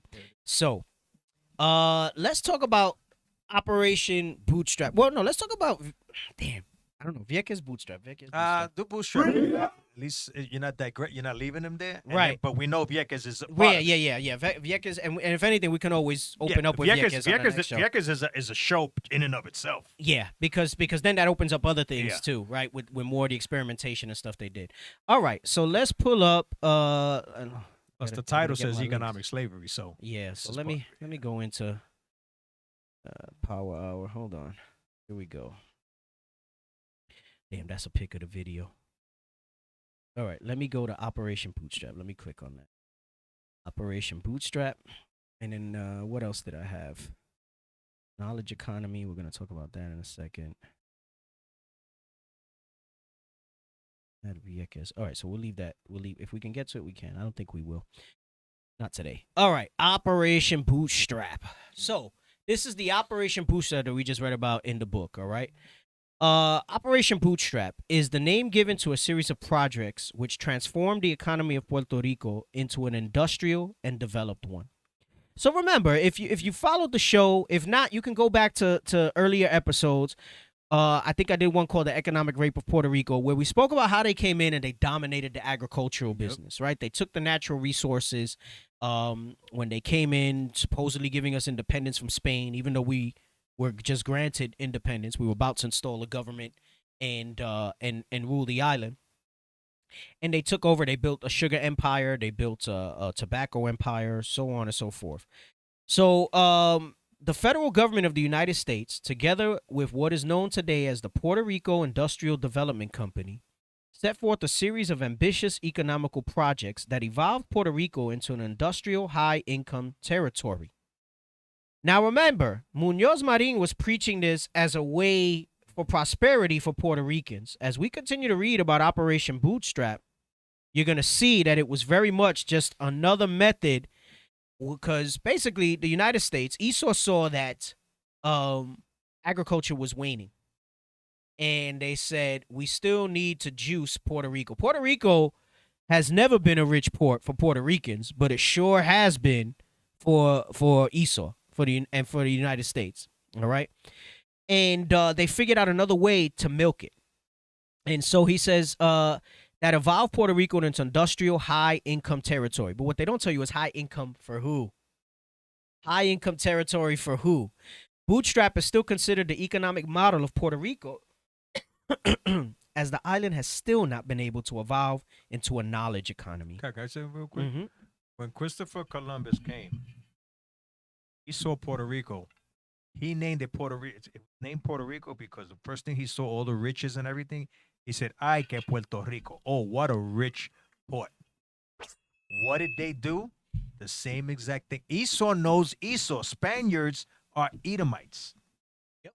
Christopher Columbus and the conquistadors, they were Edomites. They came here with a strategy that Esau, their descendants, continue to perpetrate. It's Yep. the same thing. Yep. It's just used with modern technology and modern terms. They won't let us go because they can continue to make refuse money to off let of us go. They refuse to let us go. So let's read what he's saying here, right? We're going to jump to knowledge economy, but first he said that it's still considered the economic model of Puerto Rico. By this stage in the game, Puerto Rico should have evolved to what's known as a knowledge economy. Well, what is a knowledge economy versus them being stuck in an industrial one? All right. Because the day of industrial, that's over with. Like, we should be moving on to different things if you're an advanced economy. So it says knowledge economy. The knowledge economy, or the knowledge-based economy, is an economic system in which the production of goods and services is based principally on knowledge-intensive activities. So basically, all the inventions that made industry easier, that made agriculture easier and things like that, you're past that stage, and now what you're looking for is efficiencies to keep up with this stuff. So meaning the skills and the knowledge of a person are more valuable than the manual labor, right? Even though you still need manual labor for certain processes, a society that's still stuck in a manual labor mode cannot prosper in today's world economy. Hence the gin. Yes. Which was started cotton the gin, industry. yes. Cotton gin, which was started Yep, the industrial. that's what revolution. started it. There was people that they were doing that manually, and Esau said, "No, we got to think based on a knowledge economy system and create something that can duplicate thousands of them." And the gin then bred, okay, we don't need to send these guys into handpick. Now we're creating machines that just puts it all into play. Because as the gins got better, they said, listen, we could just send a machine through there and scoop all this cotton up. And we don't have to have all these slaves and food and all this other stuff, right? That's a knowledge economy. Right. And this is why when the black codes, right, before Jim Crow were in place, it was never going to work for us because they moved on. In them giving freedom, they moved on to industry. So while, you might have been a freed slave that can now farm, you still had to manually collect it. And then you had to pay the white man to gin it because you didn't have the gin machine. That's a knowledge economy for the Caucasian. For the Caucasian man. That's a perfect micro way to show you what's going on in Puerto Rico by them being stuck in this industrial thing. Esau don't do anything unless they're going to benefit on the other end. Yes. They did not free us from slavery. The house always wins. Right, the house always wins. They didn't free us from slavery if they didn't know that we would still be slaves to them. In a different form. They weren't gonna. They were not gonna let us go. Because again, the golden rule, right? He who owns the gold makes the rules. They understand that. Right. So it says knowledge intensive activities that contribute to a rapid pace of advancement in technical and scientific innovation, as well as accelerated obsolescence, meaning stuff becomes obsolete. So while we had freed slaves that were able to pick cotton, they became obsolete because they were not able to basically make wealth off of that because they didn't have the advancements that Esau had, and they still had to go to them for stuff. A perfect example of what we're reading, and at some point we'll feature it on a show, I believe, is the documentary The End of Poverty. Boom. All right. And this is why much of Latin, Central America, and the Caribbean it's not just Puerto Rico. It's stuck in this bootstrap economy that is the model today. And the premise of The End of Poverty is that the United States and other interests come into these countries, these Israelite countries, all right, and they use the labor force in industry to mine the resources, pick the resources, but they don't give them the tools and equip them with the advancements to refine the resources. And refining means they'll let them chop down trees, but they don't give them the means to make furniture out of the wood or to make paper out of it, right? Or they'll let them mine iron, but they won't let them make vehicles out of it or different things like that, right? Auto industry is like a big deal with that because the auto industry is dominated by Asian and American interests. That's it. Right. You could chop all the trees you want, but we got no way to get it out of the forest. Right. That's where Esau comes in. And the way the global economy is the finished product is worth much more than the raw product. Right.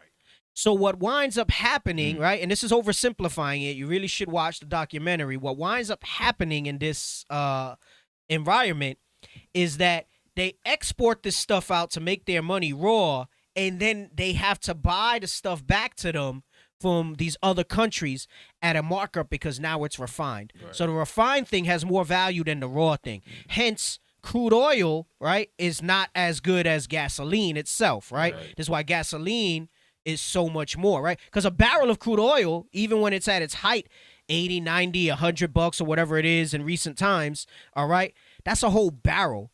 A barrel will fill your car if it was gasoline, right? 3, 4, 5 times over, maybe more than that, right?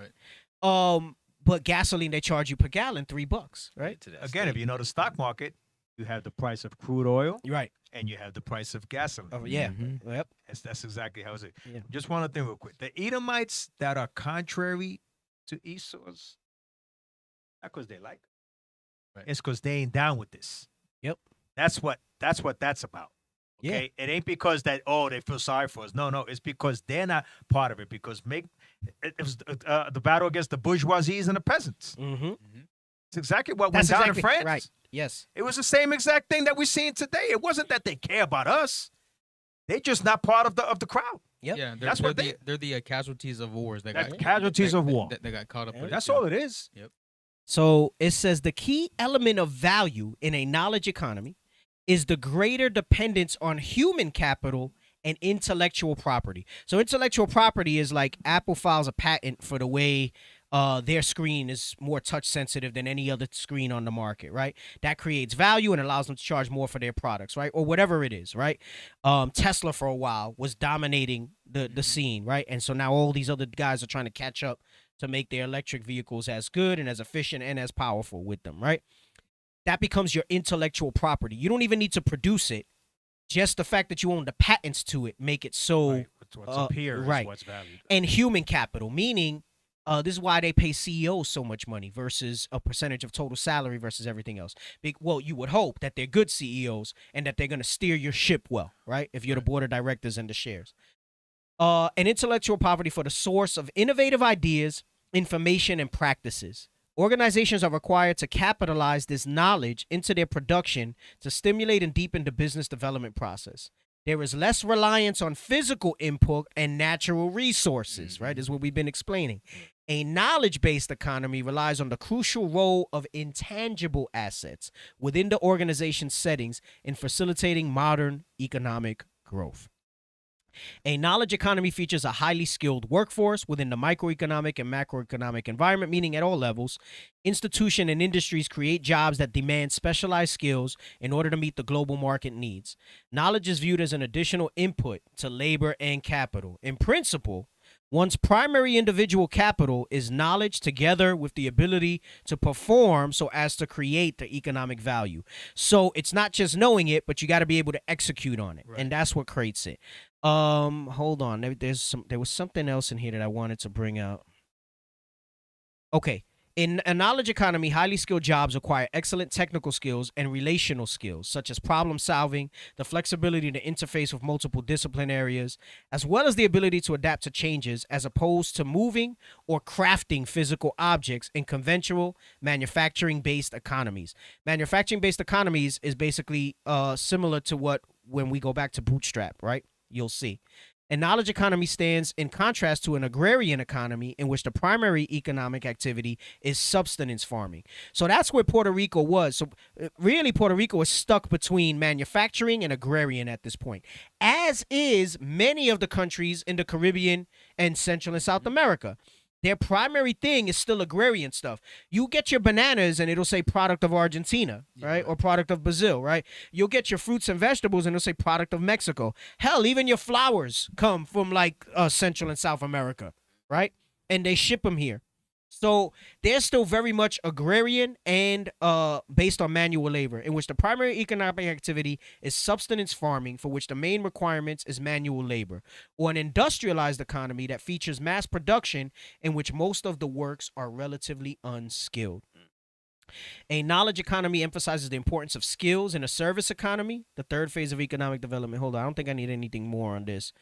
Okay, I don't need anything more on that. Let's go back to bootstrap so you can understand the difference. All right. Just reading this pisses me off. Right. So bootstrap, right, is it put Puerto Rico into an industrial high economy territory. And like I said, it's really more of a hybrid of agrarian and industrial.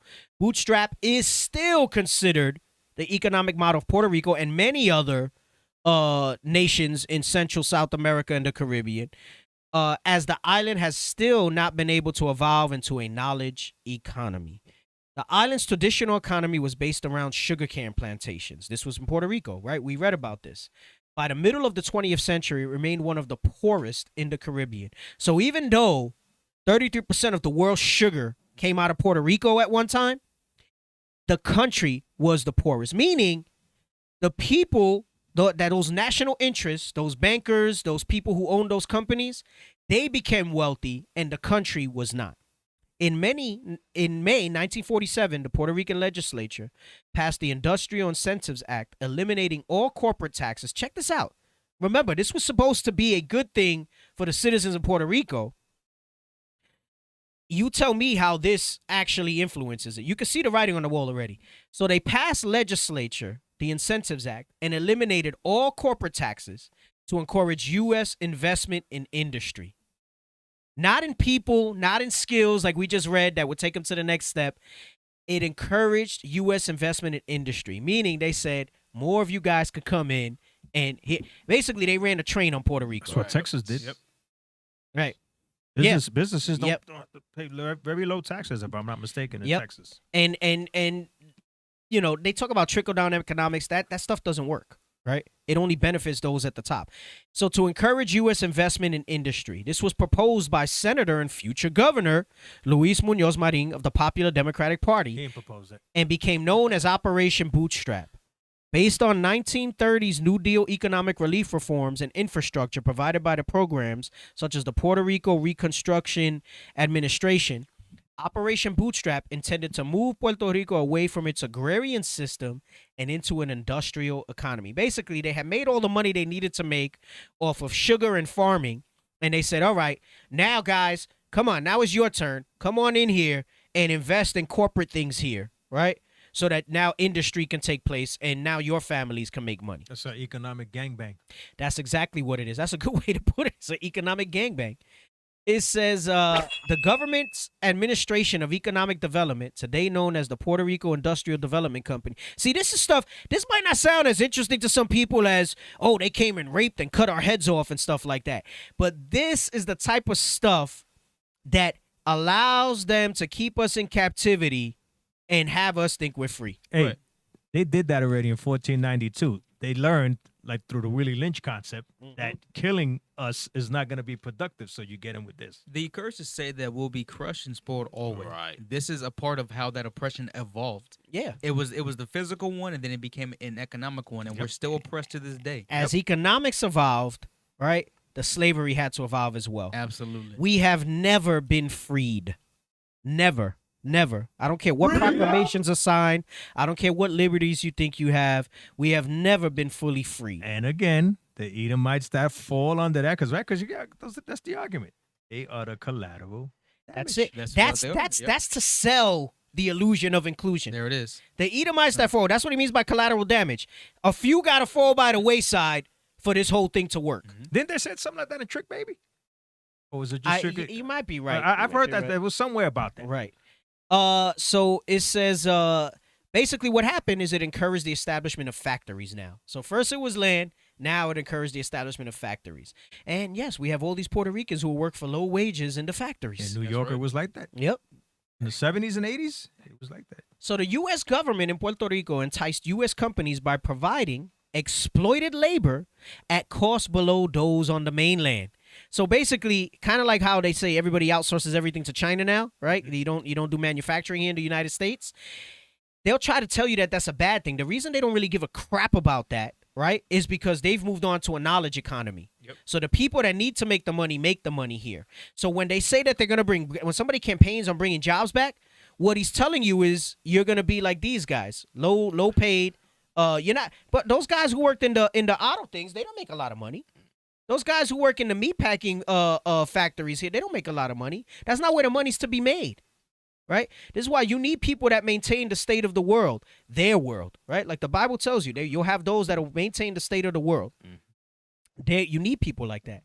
So it says, basically, they enticed them and they told them, listen, labor costs here are below those on the mainland. Slaves, in short, access to U.S. markets without import duties, and profits that could transfer to the mainland free from federal taxation. The hell is this? So this was supposed to be for the people, and they put, just like Trick Baby, they put a guy with our face up there, but for all intents and purposes, he was them. That was the overseer from Egypt. Yes, that's exactly what it Taskmasters. is. The taskmasters of their own people. The Administration of Economic Development invited investment of external capital, importing the raw materials and exporting the finished products to the mainland. To entice participation, tax exemptions and differential rental rates were offered for industrial facilities. As a result, Puerto Rico's economy shifted labor from agriculture to manufacturing and tourism. The manufacturing sector has shifted from the original labor-intensive industries, such as the manufacturing of food, tobacco, leather, and apparel products, to more capital-intensive industries, such as pharmaceuticals. I read something else about that's the new big thing that they got going on there, pharmaceuticals, chemicals, machinery, and electronics. Through this project, a rural agricultural society was transformed into an industrial working class. But we're going to look at the charts, and you're going to see that the effect of this was mass migration starting in the 40s, 50s, and 60s that created the influx of Puerto Ricans moving to the United States because the opportunities were leaving there as these guys continued to basically rape the island, right? So it says, although initially touted as an economic miracle, by the 1960s, Operation Bootstrap was increasingly hampered by a growing unemployment problem. Meaning the economic miracle was for them. They said, oh, snap, this thing is working great.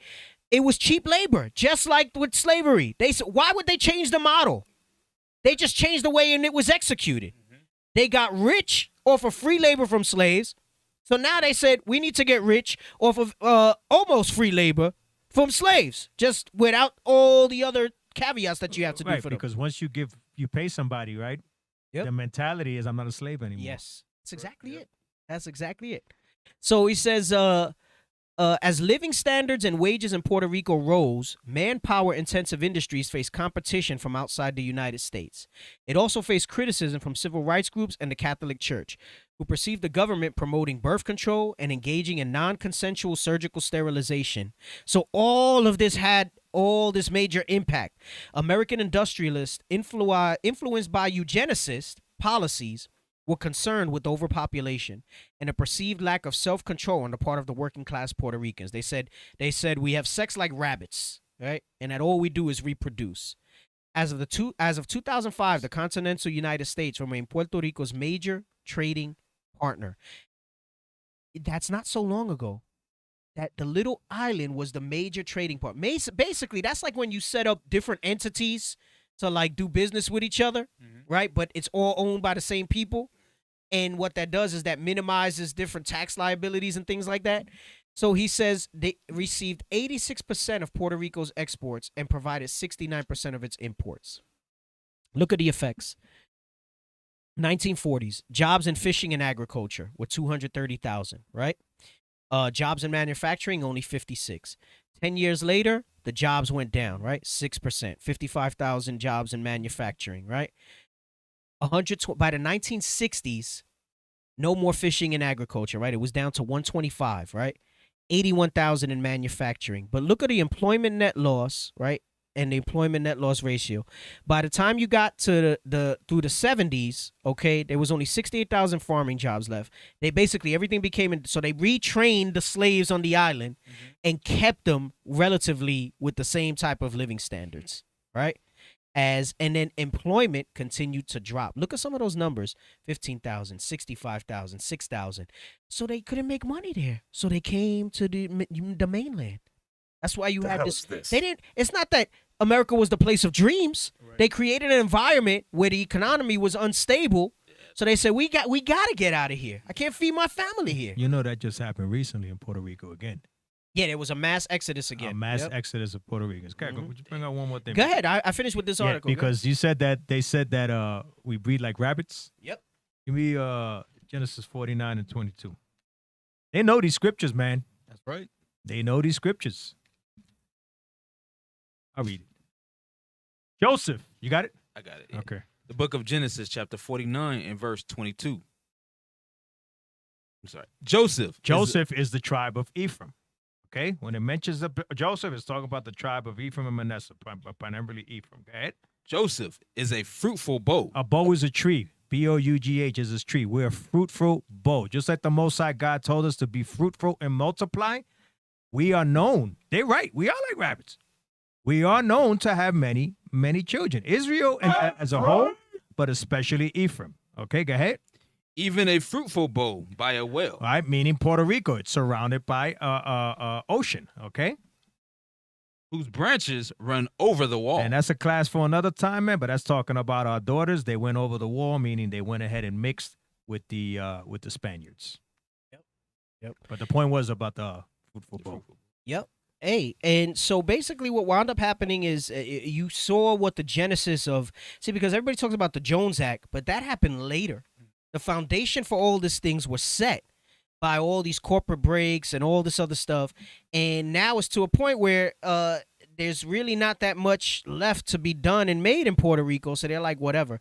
What we saw when we were there on that first trip that we went was a lot of developments, bougie developments going up. And I think I remember one of the brothers telling us, like, you're not really going to see our people living there. That's for these big wigs. These people come in. Basically, they're Esau's coming in to live in these places and build these luxury places. And then our people aren't set up correctly in there. Right, because you look at San Juan when we went over there, man. That thing looked like we were down, like in South Beach. Yep. Yeah, right. Yep. Right? Yep. You see the and you had another exodus, like you said, recently coming over here because For the same reasons. Yeah, for very similar reasons. I think I think did we stop there on the quest? I think we did. I don't know. I had stopped there on a cruise. I think after we had visited. Anyway, the sales tax rate is like almost 14%. It's ridiculous, bro. The gas was like crazy. Remember when we went? I mean, it's in like it's not in dollars. Oh, it's per liter, so it's not per gallon, so it's per liter. But it was still ridiculous. But a liter is a fourth of a gallon, and it's almost the same as the price of a gallon of gas here for a liter. Yep. Yeah, bro. It was What the hell is this? Yeah. Yep. So for same price for a fourth of the same gas that you would get here. So they created and destabilized this whole thing with Operation Bootstrap, and it put it in a place where you see a result of a lot of those things today. All right. We digressed a little bit. We're going to talk about Vieques. We'll start next week's show talking about Vieques. I'll probably touch on it just briefly, give you some history on it, and then we'll talk about it because we still have a few minutes left for airing. And then we'll lead the show with that. But we're going to jump back into the book because it mentions those things in the book. But in the section that we're in, it doesn't dive deep into it yet. So let's look up Vieques. All right, let me get the links that I have for that. sales tax was like so ridiculous there when we were there that I remember when we went to eat, like the sales tax was that crazy. I was reduced to Johnny Walker Red as my Damn, man, that's a bum's drink, man. That's right, the bum's drink. That's the well, bro. I was like, oh, I can't afford anything else. That's good. My goodness, bro, everything was expensive. That's the bro. lowest of Get some lows, water man. on the rocks. Yeah, right. Yeah. So let's give a little background about Vieques, right? So Vieques, right, in full, Isla de Vieques is an island municipality of Puerto Rico in the northeastern Caribbean, part of an island grouping sometimes known as the Spanish Virgin Islands. Vieques is part of the Commonwealth of Puerto Rico and retains strong influences from 400 years of Spanish presence in the island. So Vieques is about 8 miles east of the Puerto Rican mainland, right? And it's a 20-mile long island by 4.5 miles wide. So it's not that small. So obviously smaller than the main island. Its most populated barrio is Isabel II, sometimes written Isabel II, the administration center of the northern side. The island's name is a Spanish spelling of a Native American, likely Taíno word, said to mean small island. It also has the nickname Isla Nena, usually translated as Little Girl Island, alluding to its perception as Puerto Rico's little sister. The island was given this name by the Puerto Rican poet Luis Lorenz Torres. During the colonial period, the British name was Crab Island. Vieques is best known internationally as the site of a series of protests against the United States Navy's use of the island as a bombing range and testing ground. So we'll go into detail next week.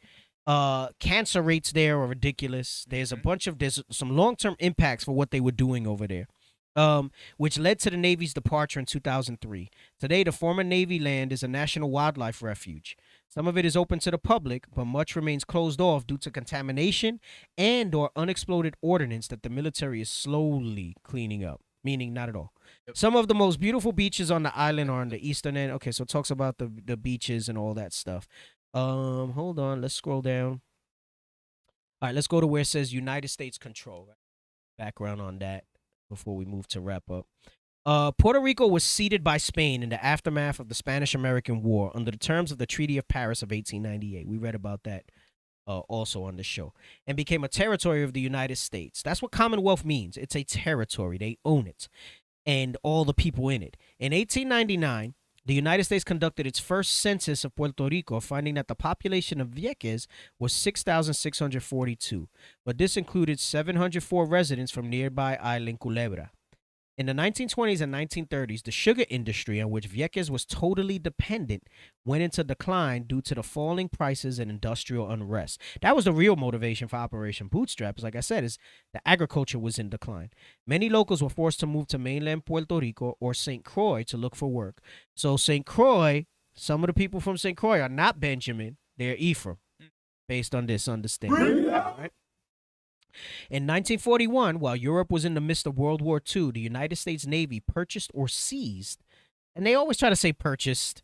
They threw some money or whatever, never the full value at it. Purchased or seized about 2/3 of Vieques as an extension to the Roosevelt Roads Naval Station. So that's the naval station that we read that was the biggest in the world, all right? Nearby on the Puerto Rican mainland. The original purpose of the base, never implemented, was to provide a safe haven for the British fleet should Britain fall to Nazi Germany. Much of the land was bought from the owners of large farms and sugarcane plantations, and the purchase triggered the final demise of the sugar industry. That is why they had to shift. Many agricultural workers who had no formal title to the land they occupied were evicted. Right, because, see, that's another reason the Bible's on point when it says all things got to be done in writing, right? I mean, they'll still might find a way to get you out of there, but it was probably land passed from their father and their father verbally, right, all through history. And since they had no paperwork to it, they knew it. They knew it was theirs. They said, nah, it's ours now. They seized it. That's that eminent domain stuff that they could do. After the war, the U.S. Navy to continue to use the island for military exercises and as a firing range and testing ground for munitions. All right. We'll read this part and then next week we'll jump into the cancer and the radiation and stuff. So this is protest and departure of the United States Navy. The continuing post-war presence in Vieques of the United States Navy drew protests from the local community, angry at the expropriation of their land and the environmental impact of weapons testing. The locals' discontent was exacerbated by the island's perilous economic condition. Protests came to a head in 1999 when Vieques native David Sanes, a civilian employee of the United States Navy, was killed by a jet bomb that the Navy said misfired. Sanes had been working as a security guard. A popular campaign of civil disobedience resurged. Not since the mid-1970s had Viequeneses come together en masse to protest the target practices. The locals took to the ocean in their small fishing boats and successfully stopped the U.S. Navy's military exercises for a short period until the U.S. Navy and 2 U.S. Coast Guard cutters began controlling access to the island and escorting boaters away from Vieques. On April 27, 2001, the Navy resumed operations and protesting resumes. Hold on. Let me see what else is here. So it got some notoriety. There's some names here that they mentioned, political leaders or whatever. That's why I said some people remember it. I remember it in the early 2000s. It was like a big deal. It had made some national news, or at least news here, right? And they were all like advocating for the Navy to stop being there. They made songs about it. It says Immortal Technique, Tego Calderon, Booyah. They talk about the show The West Wing. I'm sure that was pretty clean. Right. Dance with the Spoke Devil. about it a little bit. As a result of this pressure, in May 2003, the Navy withdrew from Vieques, and much of the island was designated a national wildlife refuge under the control of the United States Fish and Wildlife Service. The island was also placed on the national priorities list, the list of hazardous waste sites in the United States eligible for long-term remedial action financed by the Federal Superfund program. So it wasn't just bombs, is the point. I want to leave you with that as we go into it, because we're going to talk about the cancer rates. We're going to talk about the impact even today. Right, and I like this because this is real recent, right? And you'll continue to see, bro, Puerto Rico, they jacked Ephraim up. I often joke and I say, bro, People talk about Puerto Ricans and they say, bro, Puerto Ricans are crazy and bugged out. There's a reason behind it. All right, it's not just that we're crazy and bugged out for the sake of. They're really bugged out, man. If you think about it, step back and get it from the spirit perspective. Right. Closure of Roosevelt Roads Naval Station followed in 2004, and prior to Hurricane Maria, the Roosevelt Roads Naval Station was reopened. So they closed it for a little while, that big naval station we read about, and they reopened it prior to Hurricane Maria. We'll talk more about the effects of cancer and how it affected not just the people on Vieques, but there's some carryover from that because of the radiation experiments and things like that they were performing there, you know. I know we had the call-in number, but we didn't put it up. It's too late for a call now. But you gotta producer remind us if we don't mention it to bring the call-in number out when we go over that stuff. So I pray you got some understanding. You're still seeing some of the modern plights of this stuff. Oh, you know what? 4 minutes. I forgot to go through that. Damn, it was when Operation Bootstrap. Lamentations 5. I want to give you a modern take with Operation Bootstrap on Lamentations 5. Bring it out. Yeah, we got a few minutes. Started a few minutes late. Immortal technique. Immortal technique. Lamentations 5:1. And we bring this out a lot. And we talk about conquistadors, but we don't talk about the aspects of what we just read with Operation Bootstrap. That was the connection I was trying to make. All right. So Lamentations 5, start at 1. All right. We'll just go through a few of these real quick. The book of Lamentations, chapter 5 and verse 1. Remember, O Lord, what is come upon us. Consider and behold our reproach. This is part of the relevance of why we go through this stuff. Yes, we must remember biblically, above all, what came upon us and our reproach. But a lot of people, they don't believe in the Bible. You had somebody, I don't know why you would tune into a show that's Bible-based, talking about, I don't believe in the Bible, I practice my family. You keep doing that. Let's see how that works for you, right? Let's see how that continues to work for you and how that's going to help your people. Voodoo doesn't tell you why you went into captivity and what you need to do to get out of it, all right? Give you any solution. Idiot. Voodoo doesn't do nothing talking about voodoo, right? The Bible says, remember, O Lord, what has come upon us. Consider and behold our reproach. It says, consider and behold our reproach. Some of what we're just reading about is going to tell you that, right? Come on, read. Our inheritance is turned to strangers, our houses to aliens. They basically took Puerto Rico and everything in it for themselves. They took it and ran with it for themselves. They call us the illegal aliens and all that stuff, even though Puerto Ricans are citizens of the United States, and they still talk to. But when this whole thing and it came on the scene because of the hurricane, they said Trump asked Puerto Rico's part of the United States. He didn't even freaking know that dummy, right? Go ahead, read on. Verse 3. We are orphans and fatherless. Our mothers are as widows. Listen, part of this was they were irradiating our men, giving them testicular cancer, the testing on it. I'm giving you a more modern take on these things, right? It says our mother as widows. They were killing the men. Remember, they had forced sterilizations. Come on. We have drunken our water for money. This is the Operation Bootstrap, all right? We have drunken our water for money. Come on. Our wood is sold unto us. The arrangement that the United States has with Puerto Rico where we export stuff and then they import the stuff right back into us, right? This is a modern telling of these curses to let you know, listen, when the Most High said these things will pursue you and overtake you and upon your seed forever, he meant that thing. Because you got to be able to bring out the modern iterations of how these curses are still here today, because then people say, well, that was then. Right. That's not now. You're not in shackles now. You don't have this. And this is as a people, right? So they sold the wood unto us. That's Operation Bootstrap. Come on. Our necks are under persecution. We labor and have no rest. They have it stuck in an industrial era economy.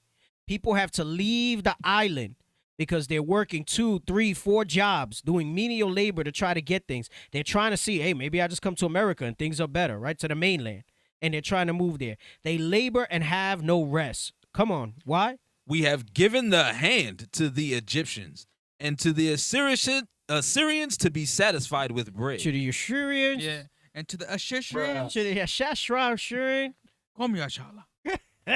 Speaking of Hebrew. Read that verse again. Now you know with a surety. Come on. It was the Assyrians. We have given the hand to the Egyptians and to the Assyrians to be satisfied with bread. You know, a lot of times we only talk about this from the perspective of the voluntary submission that we gave into them. But with the advent of things like Operation Bootstrap, we had no choice, right? So we gave our hand to them. In order to feed our families, we had to work for whatever wages they gave us and whatever conditions they put us in to continue to try to thrive and do what we needed to do. All right. That's all I wanted on that. That I want you to think of those verses in relation to the Operation Bootstrap stuff that we're, because I know sometimes, things with economics, it can get a little dry, right? I mean, some of our people don't look at those larger scale agendas that they have and see how it affects us. Like I said, we always get excited about, oh, they raped our women and they did this. Yeah, they did that too. No, it's important to bring it out because the curses are more than just physical. All right, they're much more than just physical. They're the economic tolls they take on our people. It's the spiritual, mental, everything that fits the Northern Kingdom, which is the Hispanics and Native Indigenous. Everything fits it to the T. Right, I know. So you had the guy come on the show talking about, I don't believe in the Bible. Listen, the Bible's our history, all these things. So you might like some of the historical facts that are coming out, but we're showing you how the Bible is relevant to it as well. All right? That's right. Hey, somebody commented, I always said Puerto Rican were crazy as you thought it was the MSG and the Sazon. Yo, that thing has mad MSG in that thing, man. Sure does. It tastes good as hell, though, man. Back in the world, man, you used to put that on the chuletas before the chule. Hey, no, so sister said all the tribes are crazy and bugged out. The whole head is sick. Yeah, but Ephraim's like extra crazy. Like, Benjamin's crazy too, man. Yeah, but it's a different crazy. Yeah, they're nuts. No, they're just what is it? They don't have any inhibitions. That's what I say with Benjamin. Well, they're the wolf. Right. They don't have any inhibitions, right? So they don't restrain themselves. I'm just talking about like Ephraim's just real bugged out, like talking to himself bugged out. The way they dress, all that stuff like that. Hey, and I'm Ephraim, all right? So nobody get offended if you Ephraim and you're bugged out. That's the truth, okay? That's the damn truth. I lived in Little Puerto Rico, right? We grew up in the Bronx. We snap on everybody. Yeah, everybody. We're equal opportunity. Everybody can get it. Huh? Everybody get it. All the tribes get it. Everyone can get it. Everyone all can the get tribes it. get it. Everyone can get it. Well, that's the show for this week. Tune in Saturdays, all right? We have the show at 11 a.m. Arizona time. That's the Power Hour version of the show, 1 hour, okay? Those will be on next week. We have the time change now, so it's 10 p.m. Eastern, 7 p.m. Arizona time, 10 p.m. Eastern, all right? Lord's will next Wednesday, all right? Pray you get some edification, and with that we say shalom. Shalom.